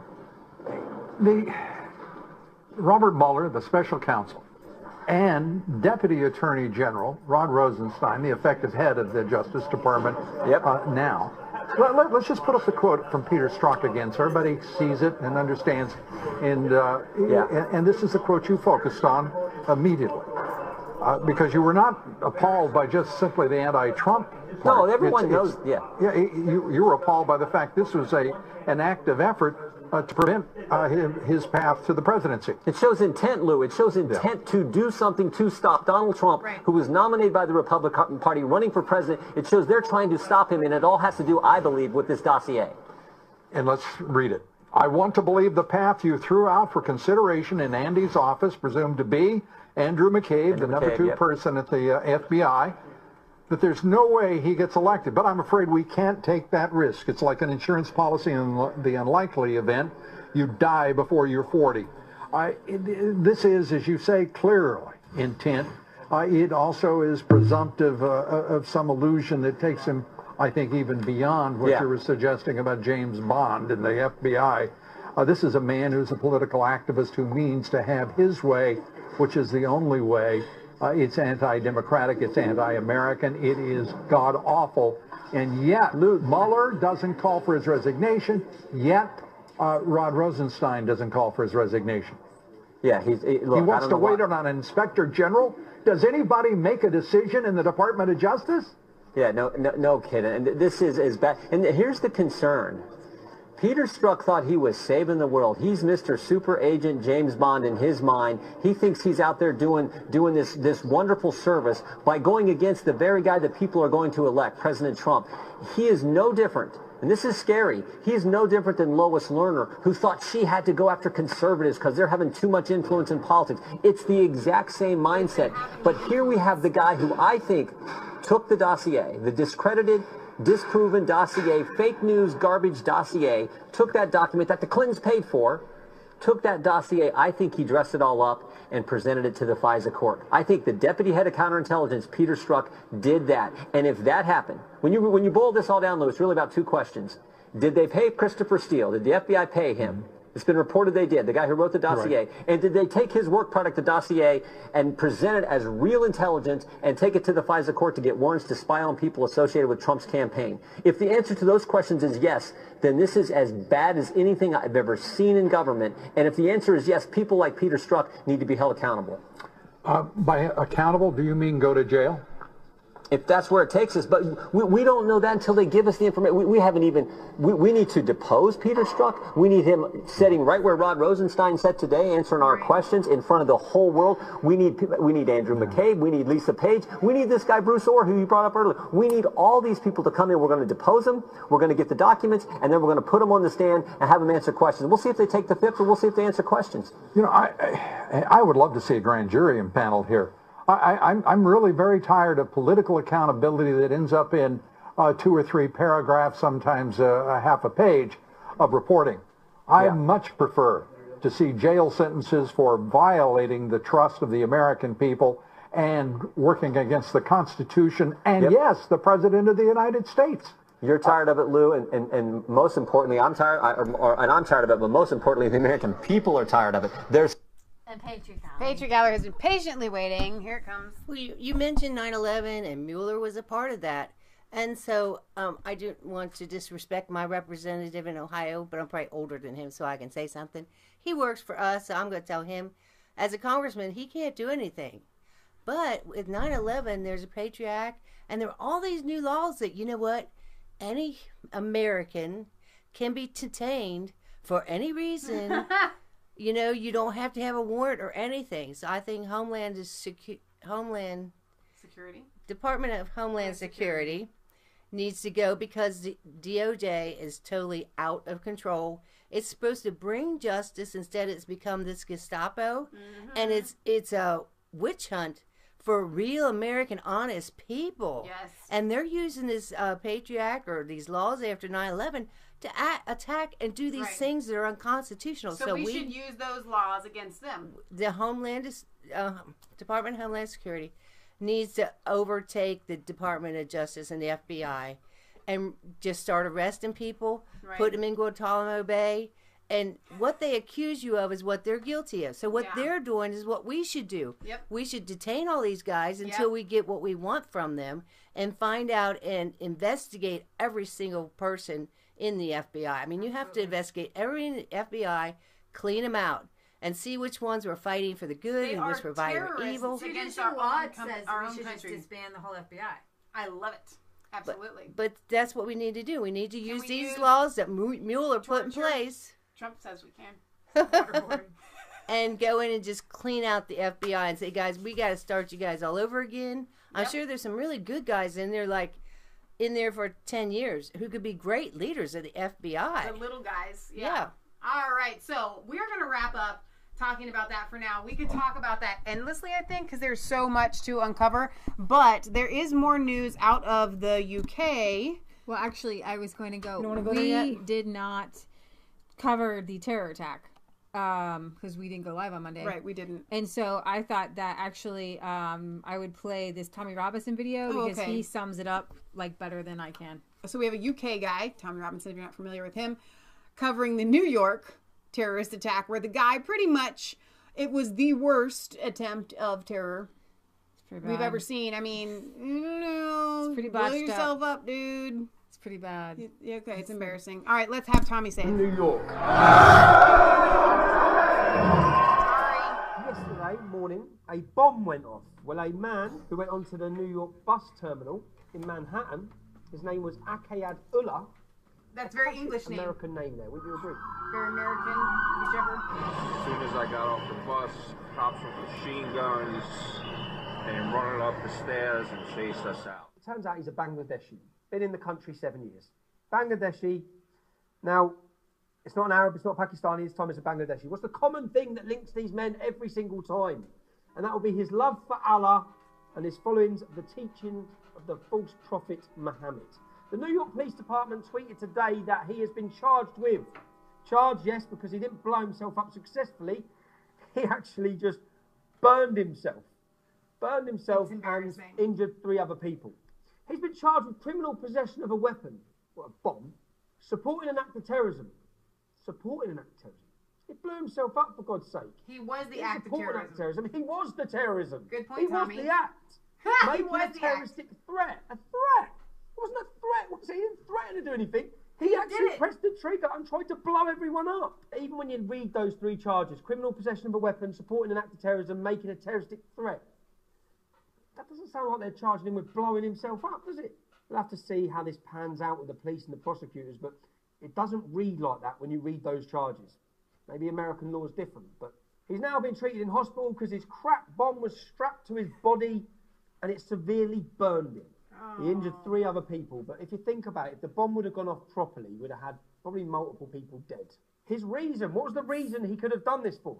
Because we saw the fake news reporting that his reason was because of Jerusalem. That's why I started reading. Oh, he done it because of Trump. It's Trump's fault. He would never have done it if it weren't for Trump. Right. That turns out is absolute nonsense because he's come out and he's given the reason to the police why he done it. What do you think his massive justification was for blowing their people up? That there were Christmas posters on the underground. They don't like Christmas? No joke. Christmas posters. And this would come into the sense that he was angry because of the Christmas posters on the American bus station. And ironically, he made his pipe bomb out of nails and Christmas lighting wires. What could the solution be to this? The liberal, ridiculous left would be telling us, or in the future, this is the line they actually go down. It may sound ridiculous, but we'll ban Christmas posters. Yeah, tell the girls to wear trousers. Tell them not to come out late at night. Then they won't get raped by the Muslim men because they won't annoy the Muslim men. You've seen this in Germany. You've seen head teachers when the parents are saying our daughters are being harassed, they say, walk the other way. Don't walk past them. Don't provoke them with your legs. Well, America provoked this innocent Bangladeshi immigrant who just wanted to go to America and make the country better, and they provoked him with Christmas posters. How dare they? How disrespectful of America. Because obviously he doesn't celebrate Christmas, so you shouldn't be doing that. It's not fair. None of this has been fair on Akayad Ullah. None of this has been fair.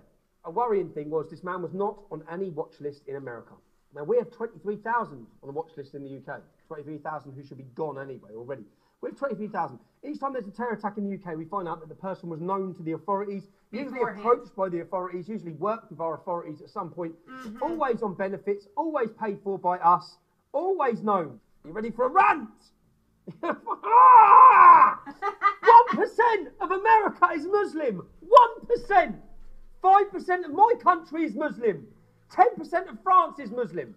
Since September the 11th, in New York, you've seen 6 successful jihad attacks from a population of 1%. It's a numbers game. If you'd have had the same population percentage as my country, you'd have seen 30 successful terror attacks in New York alone. 30. Well if said. you had the same percentage as France, you know, the great country and the successful beacon of multiculturalism that is France, if you'd have had that, you'd have had 60 successful terrorist attacks. So when you have someone leading your country who's attempting to address these issues, you have to let him. He was elected by the American people on his promise of protecting American citizens. Finally, after hurdle after hurdle after hurdle, he's been able to ban the 7 most dangerous countries for people coming in. Is that enough? No, it's not. Is Donald Trump trying to do more? Yes, he is. Is he being prevented from doing more? Yes, he is, by some members of his own Republican Party. If you're in America, you should be looking and learning from our mess, okay? Britain certainly is not a multicultural love nest at all, far from it. We've had 4 successful terrorist attacks in the last 9 months. I think 12 over the last year have been prevented and stopped. Do you really want to go down that path? Do you want to continue adding to that problem? As we know, it's a numbers game. The more Muslims, the more terrorism. That's the reality of where we're at. As Sadiq said, terrorism is just a part of everyday life in every major city that has a Muslim population. See you later. I love him so much. I love It Tommy. was only the Muslims, by the way. Yes. It is only the Muslims. It is only the Muslims. Only the Muslims. All right. Speaking of only the Muslims, I'm sorry, I can't. Here is hundreds chant, "We want our freedom back, and we're going to shoot the Jews" at rally in Malmö, Sweden. Oh, please! Why does this happen to me? Let me see if I can find it.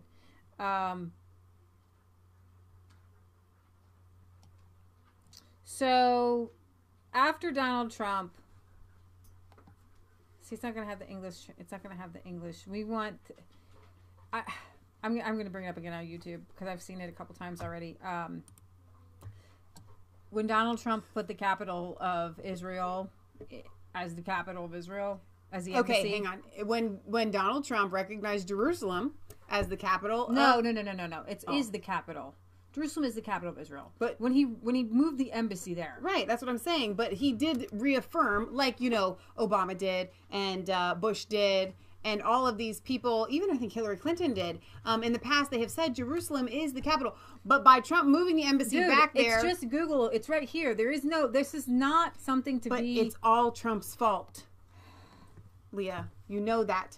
Now, see if I'm going to try to find this. Texas Rancher says, too bad the Muslims can't do something constructive like blow up the FBI building in Washington, D.C., preferably when the people are not there. There is a huge anti-Semitic problem in Sweden. Yes. I wonder why. All those Muslims that have gone in there are not open and welcoming to the Jewish population.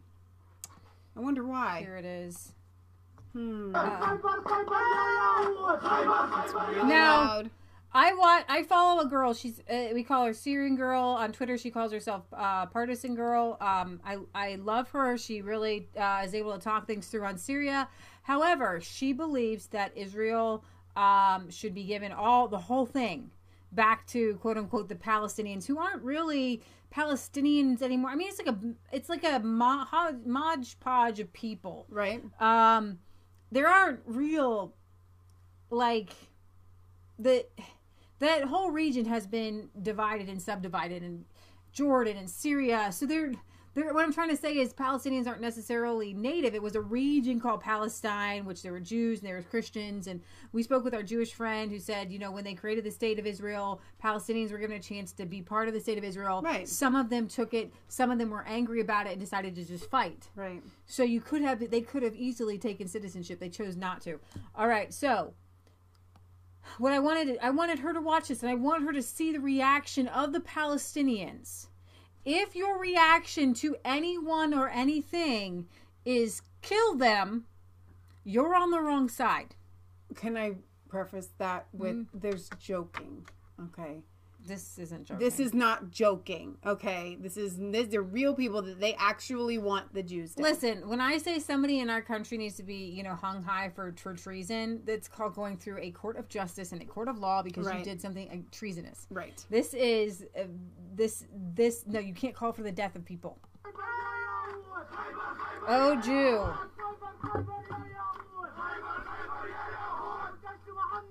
The army of Muhammad is returning.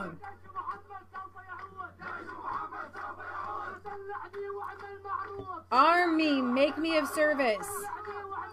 Let me know, there's a difference. We sing the same thing. We believe in a spiritual battle. They believe in a physical battle. Thank you. Two different things. If they were singing a spiritual battle, see, this is why Muhammad took the teachings of Jesus.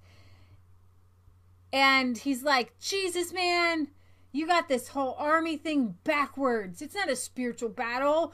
Go, and who you want to kill, you just kill. If you're angry at somebody, just kill them. Right. So this literally happened last week, by the way. Yeah. By the way, one more time. This is Sweden. This is Sweden. Sweden. Yeah, Swedish. Not Swedish. Swedish. Swedish. Not Swedish. No. Not a Swedish. Down with the House of Saud, Royal House of Saudi Arabia. It's kind of catchy. No normalization with the Jews. By the way, you go into Malmo, and I was listening to the guy that that Tucker Carlson has all the time, the funny guy. He goes into Malmo all the time, and he said that it is a totally Muslim community, and Muslims who previously didn't wear hijab are forced to wear it here in this area because it's so radical.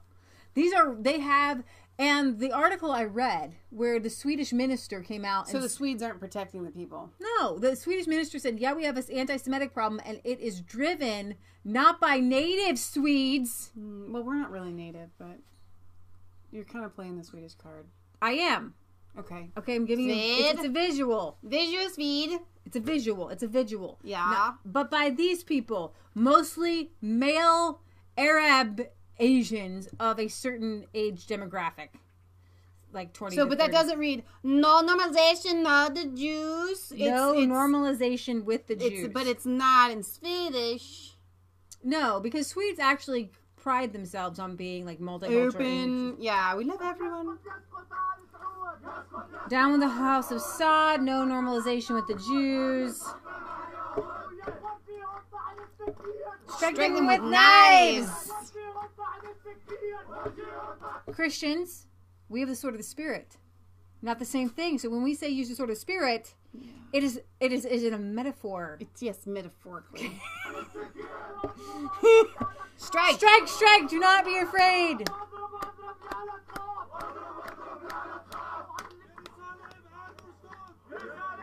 They kind of lost their cadence there. Yep. Get it back. Get it back. With knives, O Theoden, those who martyr themselves in battle with knives. With knives, O martyrs! We have proclaimed for millions. We die, Palestine lives. Very noble.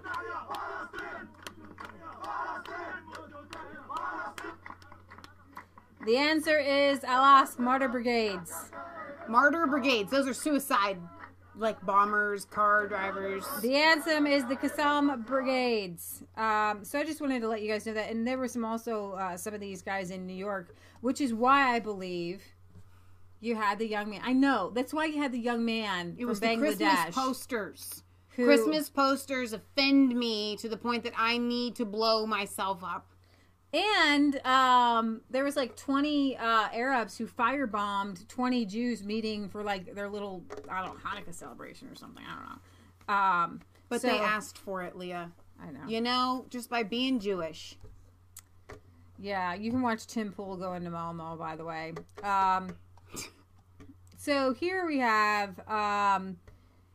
I don't think Theresa May got the memo with this, but she was presented with Open Doors UK Christian charity Open Doors UK, along with an Iraqi pastor and conservative MP Dame Caroline Spellman, presented this burnt Bible that ISIS had burned in Iraq. Hang on, Patriot Gallery's going to bring us back. Gallery. I think we need to see the whole picture for the whole truth in order for us to be the jury in this situation. You need to have the whole truth. And so when we talk about Islam, who supports Islam? The main media, the mass media, those leftists, who call everybody else xenophobes. We're not Hillary xenophobes. Clinton, We George are Hitler-ophobes. We are Nazi-ophobes. Who hates Jewish people? Nazis. So EU supports all these Muslims. So the EU is a fascist Nazi Third Reich movement. It's Hitler. Right. The EU is, and the UN also supports this. So the UN is also the rise of the Third Reich. Yeah. Hitler. Anybody who supports the Muslims hates Jews. So that's Hitlerism. That's fascism. So Obama got it wrong. You know, President Trump is against ISIS. So President Trump is against Hitler. So actually, Obama is the new Hitler. Ooh. And who he's always following Trump around, going around his back with these other Hitlerites. Right. They're all sons and daughters of Hitler, like May and all these other Swedish prime ministers and the Swedish government. Those are all Hitlerites, or those are all the Third Reich Nazis. Jesse Wilson says, don't forget the main people behind the Muslims, and that's the Rothschilds. The Rothschilds are behind every mass movement, just like George Soros is. But you know what, guys? Islam was way before the Rothschilds. But no, I think when this person, correct me if I'm wrong here, Jesse, you're talking about the deep state. You're talking about the globalists and the Rothschilds. That's just a name that we can kind of put behind it. But you're right. Islam has existed for a really long time. Obviously, 500 AD, guys. Well before these people were even thought of. Okay, but they are utilizing. Yeah, they're using. I guess my point is when people as a Trojan people horse. like to say somehow people like to say, I've been really seeing some weird conspiracy theories. That people like to say that the Jews are using radical Islam to be anti-Semitic. Well, you know what, though? That kind of reminds me of Jesus says, a kingdom divided against itself cannot stand. If Satan casts out Satan, that doesn't exactly make much sense. So when you've got these Palestinians who I wouldn't want to be in the same room with, much less the same country with, saying down with the Jews, kill the Jew, and you're saying the same thing, you're on the wrong side. Exactly. When you're saying the same thing as George Soros and Hillary Clinton and Moody, mother of whatever, Germany, when you're siding with the UN, that's why when the Battle of Roy Moore was over, when you put your swords down and you look who's on your side, and it's Obama, Hillary Clinton, the whole mainstream media, you're on the wrong side. Get on the right side. Now what's with this burnt Bible? All right, so... Because I haven't heard about this yet. Yeah, so Dame Caroline Spellman, Father Daniel, and Lisa Pierce present Theresa May with an Arabic Bible. Their goal was to highlight the plight of Christians and minorities in the Middle East and ask for help in securing a better future for them. Father Daniel from Erbil in Iraq gave Mrs. May the Arabic Bible, which was found at St. Mary's Shrine in Carmels, Iraq, after it had been burnt by ISIS. Open Doors said the survival of the Bible symbolizes the hope which the Christian community in Iraq continue to hold on to. Father Daniel with the burnt Bible here by Daesh and presented to Prime Minister Theresa May. He later spoke in Parliament to assembled MPs, peers, church leaders, along with Caroline Spellman, Labour MP Kate Green, and Conservative MP Alistair Burnt and Open Doors CEO Lisa Pierce.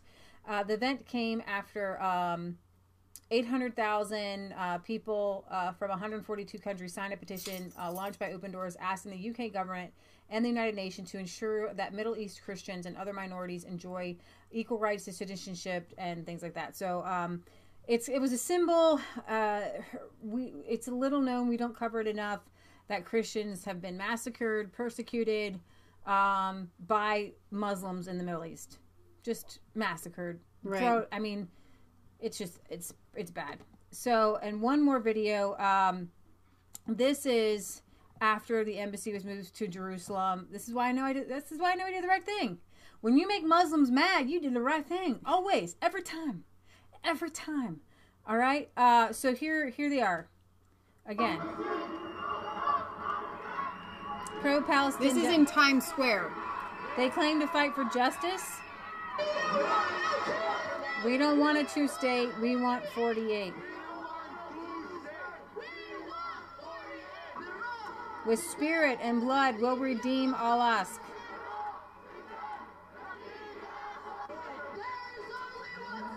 There is only one solution.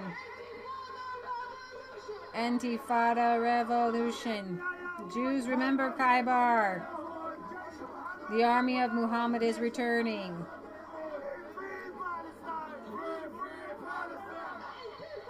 Intifada.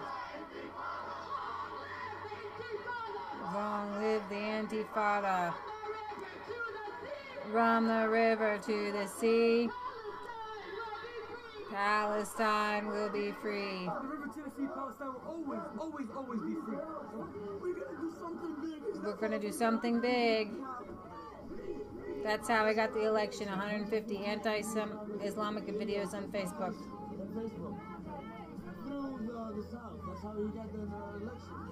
So, Texas Ranger had asked the same question that I have, and I'm hoping you have the answer because I don't.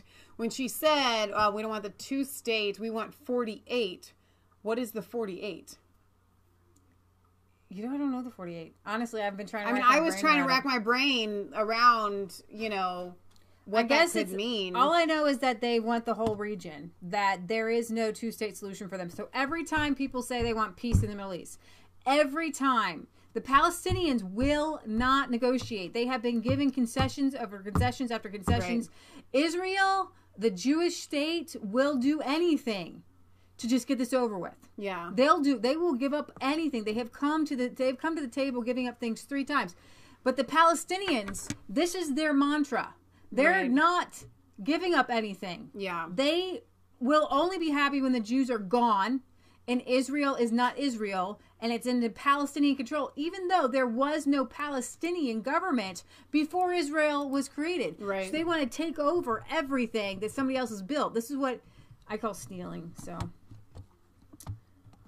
all right, Jewish chapel latest target of anti-Semitic firebombing in multicultural Malmo. A Jewish capital in southern Swedish city of Malmo was the target of an anti-Semitic firebomb attack on Monday evening, marking the second firebombing on a Jewish building in less than a week in the country. Molotov cocktails were thrown at a chapel in a cemetery in the heavily migrant-populated city, according to Swedish police, in an attempt at arson. The incident comes after the announcement, So, Lars Forstall, the spokesman for Malmo police, do they even police there? They just kind of let things go. Said the incident was being investigated, but said the motive for the attack was presently not known. In a statement, the Jewish Assembly in Malmo said, "We strongly emphasize that we can never accept being subjected to threats and attacks." The Swedish Foreign Minister Margaret Wallström condemned the attacks and the anti-Semitic protests, writing on Twitter, "Threats, hates, and anti-Semitism have no place in our country." She was joined by the Justice Minister Morgan Johansson, who promised to arrest any individuals caught shouting anti-Semitic slurs during protests. Germany also experienced protests and blah blah blah blah blah blah blah blah. So yeah, it's sad. It's crazy. A little piece of news here, try to switch gears a little bit. WikiLeaks is recognized as a media organization by a UK tribunal. Now, why is that important?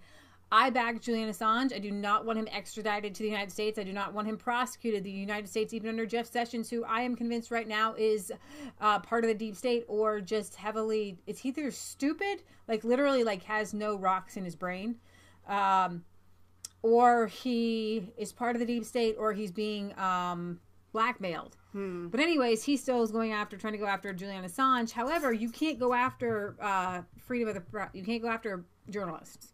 Right. So if he's a journalist, then they can't go after him. So this is a good step in the right direction for him. Yeah, I like it. We cover this all the time. I just want to give you a little taste. There's 2 women who are talking about Bitcoin right now and how they're not stable. I don't suggest, if you have Bitcoin, sell it now. or do your thing. I don't care what you do. You want to mortgage? People are mortgaging their house to buy Bitcoin. Mostly Japanese and Asians who are doing this right now. Really kind of interesting. But along with Ron Paul, he says that the gold will soar. China is trying to kneecap the dollar, and so is Russia. This is really important. China and Russia have bound together to try to bring a gold standard about. I don't know if this is going to be the Achilles heel or not. I don't know. I think that the Federal Reserve kneecapped us, 100 years ago. No. I mean, when it's going to happen, when it's going to fall. I know. I'm just saying, like you're kind of like. I'm saying, when are they going to stop the dollar from being this fake fiat system that still works? And I think that this is a key to it. Okay. They're trying to stop the dollar. Right. This is their effort to stop the dollar by bringing something that has value. They literally are coining gold. But the Chinese are not doing it for just reasons. No, of course not. Of course not. But I believe Vladimir Putin has his own nation at heart, and he will use whoever he can to make Russia great again. Well, and unfortunately, the dollar has been the figurehead for the entire world for so long, and I think it holds a lot of these countries back, and it does keep them from having real wealth, which is gold or, land or whatever, but actual currency and monies. It is gold and silver. So, listen, I don't want this to come out sounding the wrong way, but I just have to be honest with you guys. You're like our family. The dollar is going to collapse. Whether it's China that brings it about or whatever, I don't know and I don't care, and it is going to happen, and it's going to be hard for a lot of people. That's why we tell you at Resistance Chicks to be prepared, not only with your land, but if you have it, after you've bought your land and your animals and your pigs, and you know how to farm and all that's great, fantastic stuff, and you have any money left over after that, then go and put your savings into actual money of value, okay, which is intrinsic value, which is gold and silver, precious metals, things like that. That's what you need to do, because it's the poop is going to hit the fan. The dollar is going to collapse. It's impossible for it not to collapse. It can't. It's not even a house of cards at this point. It's a house of cards on fire. Right. Okay. So it's going to happen, and it's going to get scary. I mean, we saw Black Friday, where people are trying to get the television. All right. When televisions and iPods are not the thing, and food is, it's going to get a lot more crazy. When water is, when gasoline is the thing, and we're talking violence. But here's the thing. People say it can never happen, but look at Venezuela. I mean, they're starving. It can't not happen at this point. You can't, I mean, do you run your house the way that our government runs our budget? I'm serious. You can, it's going to come a point where countries are no longer going to lend to us anymore. We cannot just keep adding zeros digitally. The house of cards is going to collapse. There is no way around it. We keep getting in more and more and more debt. We're not paying off any debts. I mean, it can't survive. Anybody that thinks that it can has your head in the sand, and you don't know how to manage money.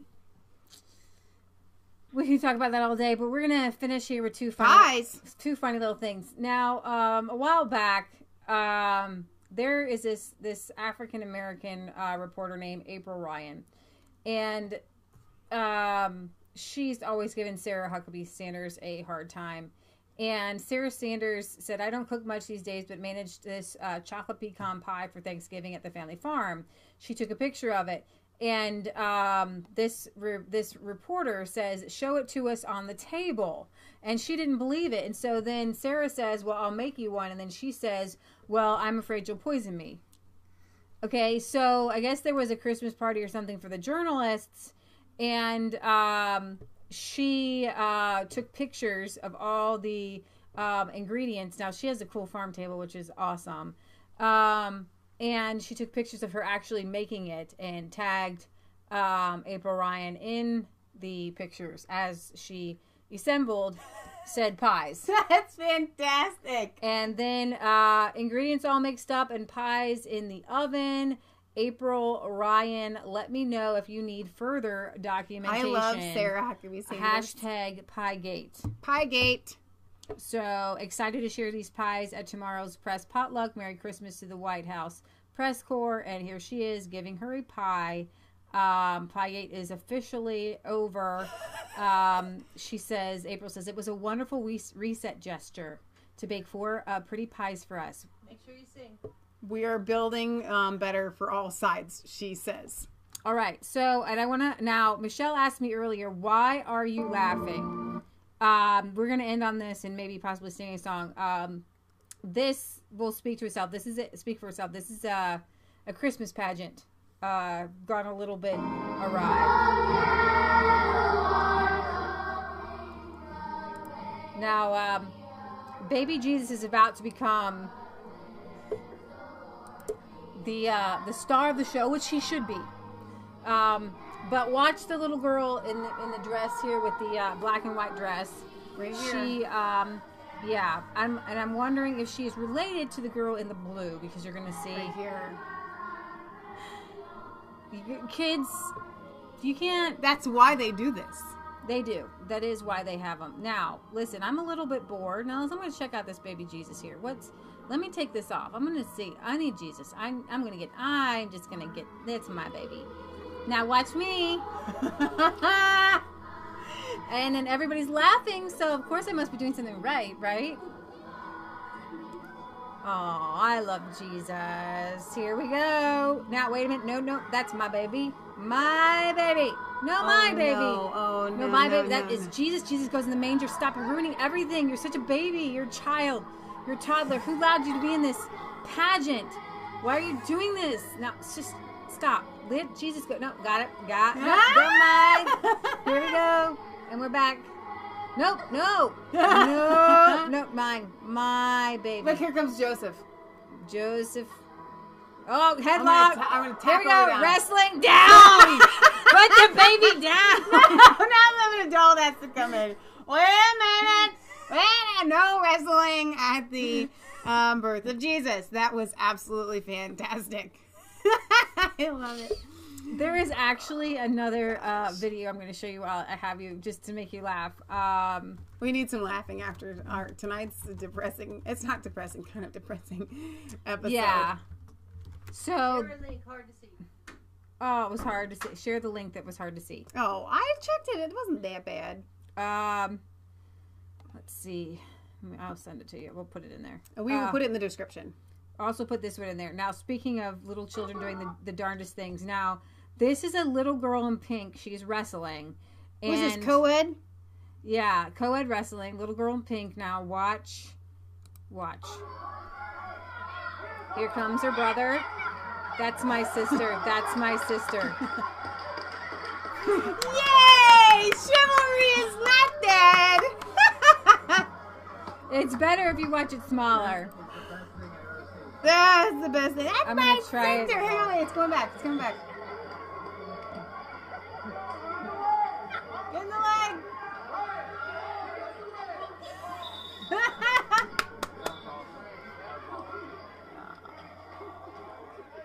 His parents must make sure he doesn't have soy in his food. That is a really good point. Oh, I love it. We're gonna watch it one more time. Oh my goodness. That's my sister. That's my sister. What a good little brother. I love him so much. He must be from a family of Republicans. Democrat children are given soy milk. Oh, righteous young man. All right, so... joking, by the way. Not really. So we had a shooting last night locally. Yeah, I just thought I would just read it because it's weird. At a local McDonald's, I don't know, what, 10, 15 minutes from here? About 15 minutes. This guy that worked at a McDonald's, Zachary Allert, he was 20. He was an employee at the restaurant. He fired 2 rounds at a coworker, and he hit her in the head and the face. He also fired 1 shot at the store manager, hitting her in the back around 10:50 p.m. last night. He was arrested and charged with 2 counts of attempted murder and taken to the local ex-girlfriend. jail. His ex-girlfriend. I mean, this is just, it says that this Allert kid, this isn't the first brush. I wouldn't call this a brush with the law, but that's what Cincinnati Enquirer seems to think is inappropriate. He hit somebody at the UDF on Beachmont Avenue. This is really close to us. Yeah, that's just a little bit Weird. crazy. All right, so what song do we have for the? What were we singing in the back of the truck the other day? We were unloading manure, and I said, "This is the song we're gonna see." Was it like the first Noel or something? I don't know. I need something like peppy, happy. Dashing. No, we're not singing Jingle Bells. In a one-horse open sleigh. Go ahead, sing it. No, you should sing it with me. Nope. O'er the fields we go, laughing all the way. Bells on bobtails ring, making spirits bright. What fun it is to laugh and sing a sleighing song tonight. Oh, jingle bells, jingle bells, jingle all the way. Oh, what fun it is to ride in a one-horse open sleigh. Hey, jingle bells, jingle bells, jingle all the way. Oh, what fun it is to ride in a one-horse open sleigh. You went crazy with that one. It's just silly. There you go. All right, so Little Drummer Boy. That's a good one, but that's not peppy. You could really make that into something. See, you know what? We are different. See, when we sing for you guys, sometimes it's just kind of plain, but we're not really plain. But see, the problem is that when we go off, it could go off really bad. Yeah. Here. We're gonna do it. Are you ready? Come, they told me, pa-rum-pa-pum-pum, our newborn king to see, pa-rum-pa-pum-pum, our finest gifts we bring, pa-rum-pa-pum-pum, to lay before the king, pa-rum-pa-pum-pum, rum-pum-pum-pum, rum-pum-pum-pum. Where does this go from here? So to follow him, that's not even the right lyrics. So to I know, but that's not the lyrics there. Then what is that again? Here we go. Wait. You're on to honor him, little baby. So to honor him, pa-rum-pa-pum-pum, when we come. Here we go. Little baby, pa-rum-pa-pum-pum, I am a poor girl too, pa-rum-pa-pum-pum, I have no gift to bring, pa-rum-pa-pum-pum, that's fit to give our king, pa-rum-pa-pum-pum, rum-pum-pum-pum, rum-pum-pum-pum. Shall I play for you, pa-rum-pa-pum-pum, on my drum, Mary nodded, pa-rum-pa-pum-pum, the ox and lamb kept time, pa-rum-pa-pum-pum, I played my drum for him, pa-rum-pa-pum-pum, I played my best for him, pa-rum-pa-pum-pum, rum-pum-pum-pum. Then he smiled at me, pa-rum-pa-pum-pum, me and my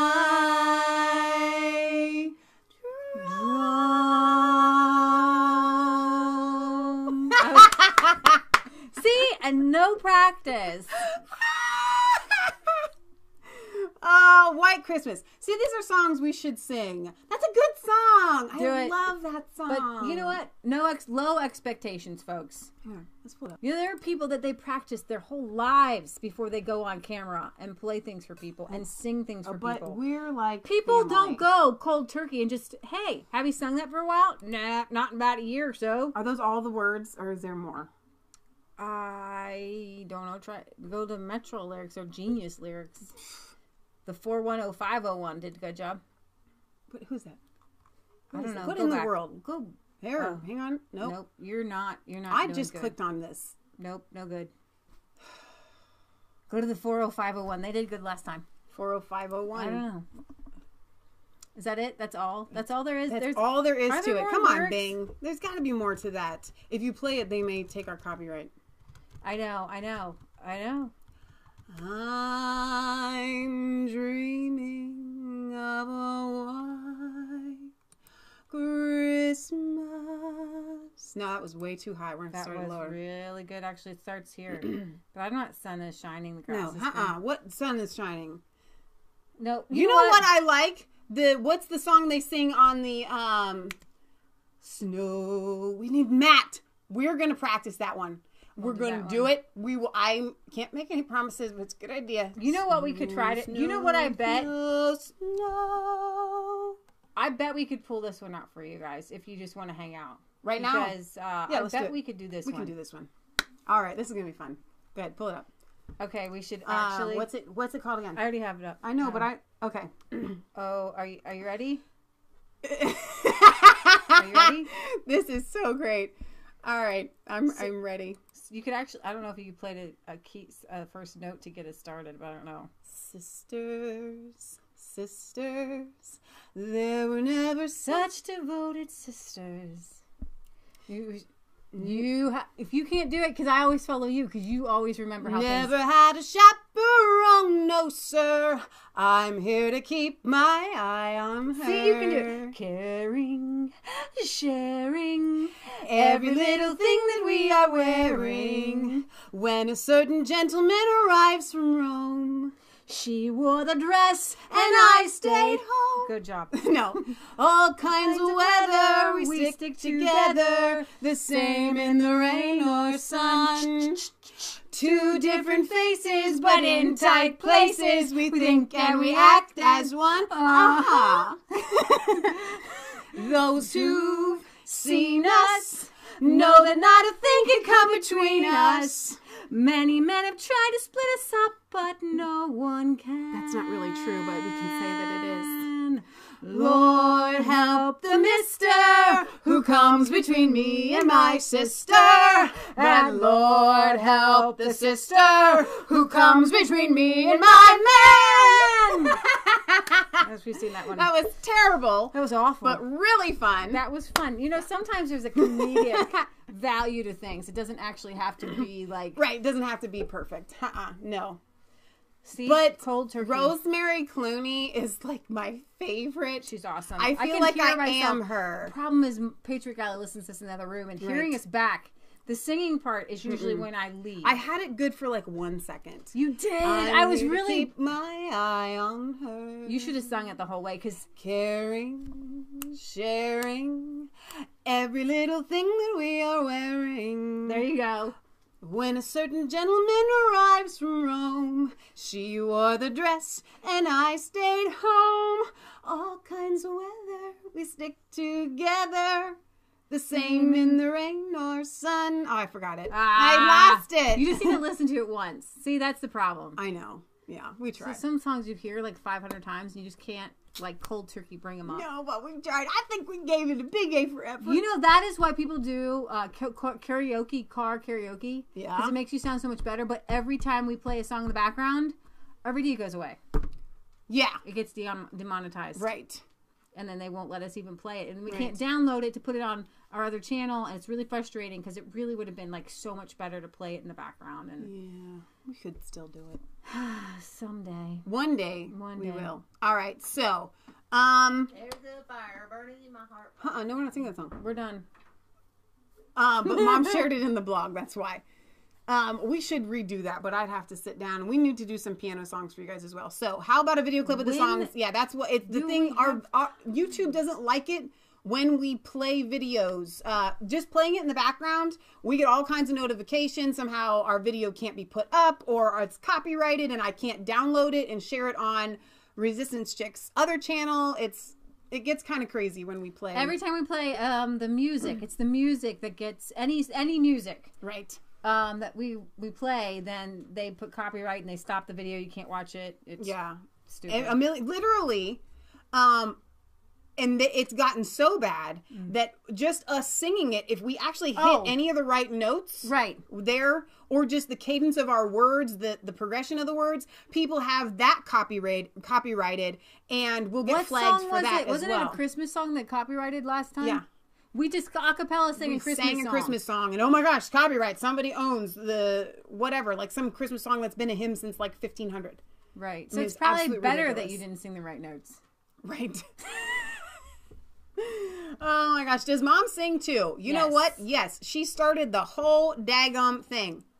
That is us, yeah. Why did you go take a drink when I did? That's I weird. don't know, because then nobody's talking. Uncle Jack does that with me in the car almost every day. It's really weird. Every time I grab a drink, he grabs a drink. Because if Forrest takes a drink, that means Mom started the whole. She will sing the show tunes, My Fair Lady. You know, all I want is a room somewhere far away from the cold night air, with one enormous chair. Oh, wouldn't it be lovely? Lots of chocolate from 8 to 8. Lots of coal making lots of 8. Warm face, warm hands, warm feet. Oh, wouldn't it be lovely? Lovely, lovely. Someone warm sitting by my side, warm and friendly as he could be, who'll take good care of me. Oh, wouldn't it be lovely? Yeah, I don't remember all the words. The song we sang every day growing up was Raindrops on Roses. Raindrops on roses and whiskers on kittens, bright copper kettles and warm woolen mittens. Brown paper packages tied up with strings. These are a few of my favorite things. Silver white cream-colored. Oh, cream-colored ponies. No. Cream-colored ponies with crisp apple strudel. Doorbells and sleigh bells and schnitzel with noodles. Wild geese that fly with the moon on their wings. These are a few of my favorite things. Girls in white dresses with blue satin sashes. Snowflakes that stay on my nose and eyelashes. Silver white winters that melt into spring. These are a few of my favorite things. When the dog bites, when the bee stings, when I'm feeling sad, I simply remember my favorite things. Ooh.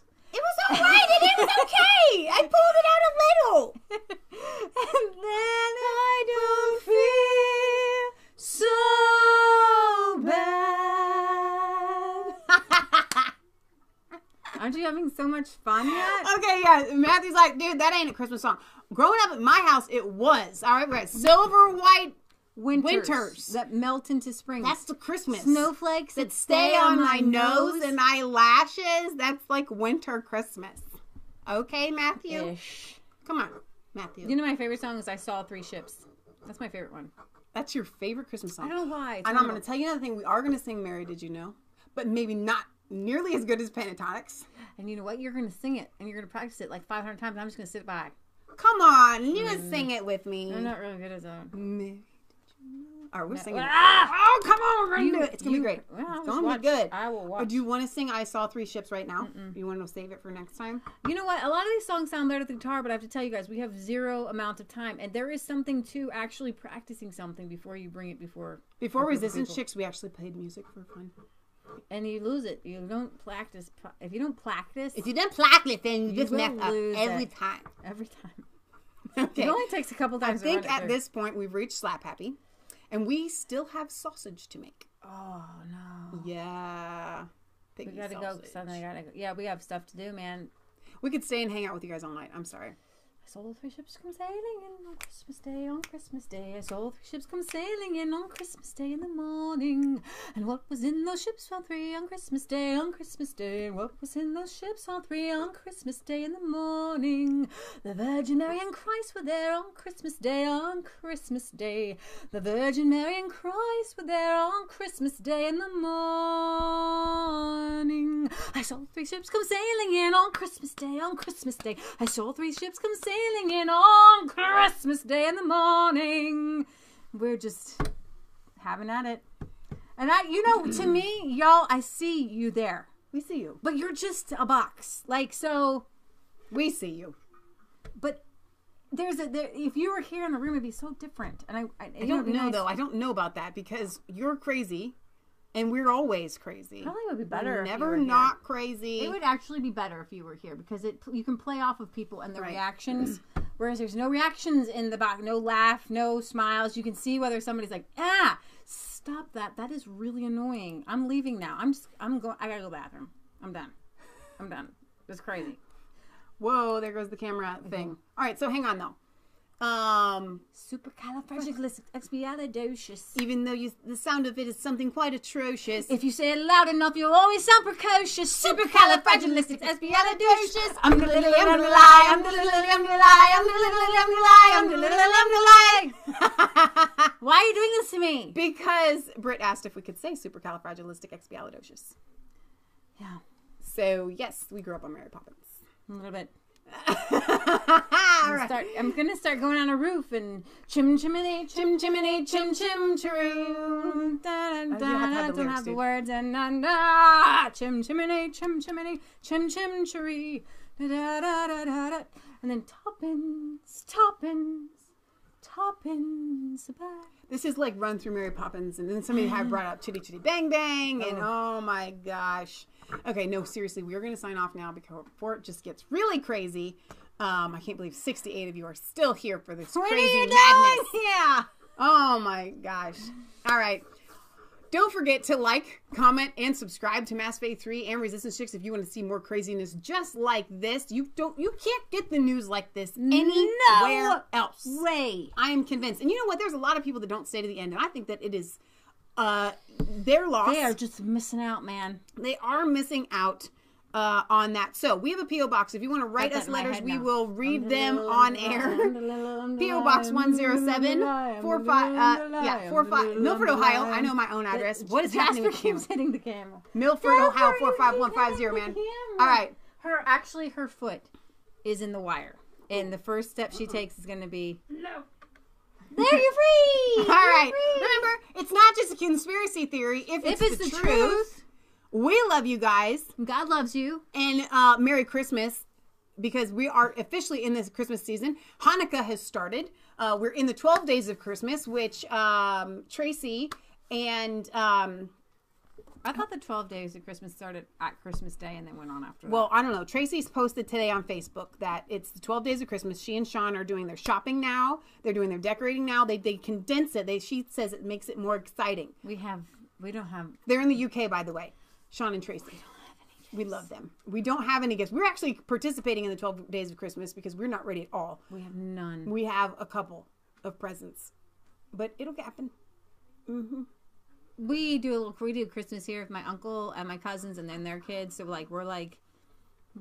we host Christmas for my uncle as he's the grandfather. So we make sure that he has all the gifts. So we're like little elves for these children. They're like our nephews. I'm not getting any presents for you this year because we're busy. We are busy, and we have actually spent way too much money on ourselves prior to Christmas for needful things. Yeah, such as coats and boots, and because we're dog walkers. Things that we need, like, hey, you want to save this for Christmas? Like, no, we can't save it for Christmas because I need it right now. But that's it's Christmas how that goes. But it's all right. So I'm not saying Merry Christmas until it's not Merry. It's time right now. Merry Christmas. They're at the thing. You're ringing the bell. It's time to say Salvation Army. I don't know if you guys. They don't have ring, that. Ding, ding, Maybe ding, ding, ding, ding. Yeah, she's like, Salvation Army. So okay, she's no, I'm really signing off here. I hate to leave you, but we're gonna practice that Sisters one a lot better because you can really sing that one. You can sing it really well. Good night, Resistance Chicks family. Good night. Buenas noches. We will see you tomorrow. That's another thing I need to add. At 6 p.m. Eastern Standard Time, we go live every Friday night and again on Sundays at 1 p.m. Eastern Standard Time for our European and UK tour. So, I'm going to tell, if you're still here, you still here? There's still a couple of them, yeah. Okay, so, here it comes. If you're here, I'm going to show you something funny. So, I got this jacket. You like my jacket? Jesus. Do you like it? It's nice. It's Banana Republic, right? I got to tell you, I'm a farm girl, right? So as a farm girl, unfortunately, my arm muscles have gotten bigger like this year, mostly, because I've been doing a lot of manuring things. So this jacket, it's a nice jacket and it fits. It's nice, you know, it's a good fit. It is. However, it is nice. It's one of those nice jackets. Nice jackets have linings in them, right? Right. So this is the first time that I wore this jacket. Look how nice Isn't that that nice is. jacket. Nice. It fits. It does. I mean, it fits. It fits. It fits nice.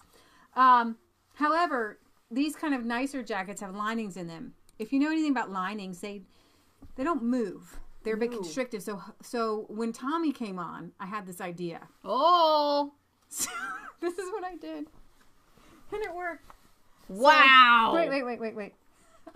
It's a trick. Can I help you get out of this straight jacket? Well, it doesn't slide off anymore because I went in the kitchen and I cut out the lining. So then it fits now because corduroy has a little give to it and a little that stretch. Is inventive. And then, because here's the rest of it, because I left it down here in case it would ever. I left it down at the bottom because it's pretty.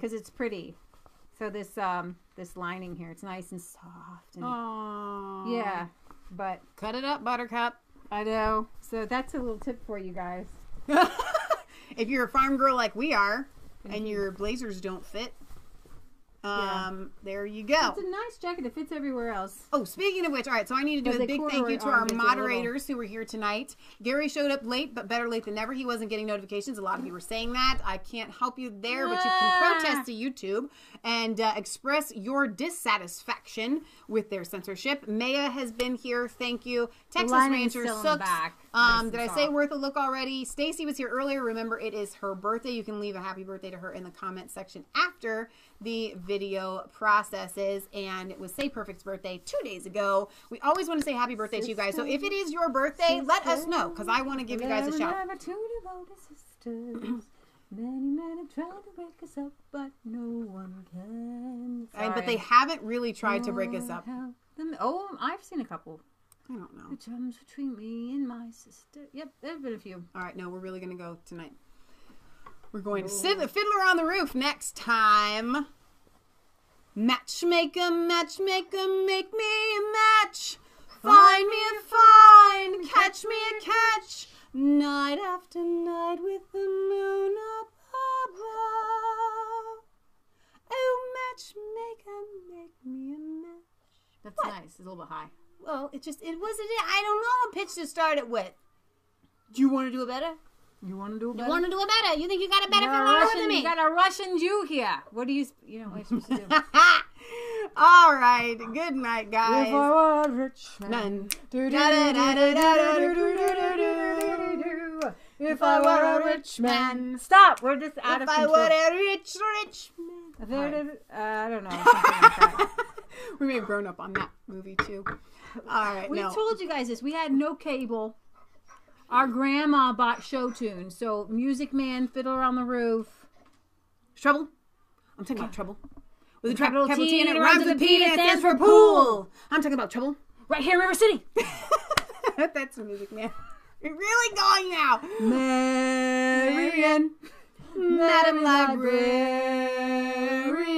I bet 75% of the people have no idea what we're talking about with that movie. Really? Have you seen The Music Man? Because I'm not convinced that these people have seen it. The Bottle Song. Which one's the Bottle Song? I don't know that one. I'll have to look it up. All right. Okay, no, seriously. We're getting hot in here. I don't have birthdays anymore. Only anniversaries of my last birthday. You know what? There is no getting old. All right? It's not possible. I've been having this discussion with people today. Sydney is very upset. She would like play. What are you doing? I'm just being a Muslim. Are they allowed to wear stripes? You think? I haven't seen many Muslim stripes. I don't know, but a lot of them are going to end up in stripes. Except it's not stripes anymore. Why can't people in prison wear stripes? They have to wear orange. I like the stripes better. You're usually allowed to show have your nose. That's their big thing. That's why they get those nose jobs done. All right, this is the time when you're at someone's house and they want you to leave and you won't go, but it's our own house. I know. All right, seriously, going your hair. Look at your hair right now. I don't even know what I've done. No, hang on, it's like know. sticking out your ears, man.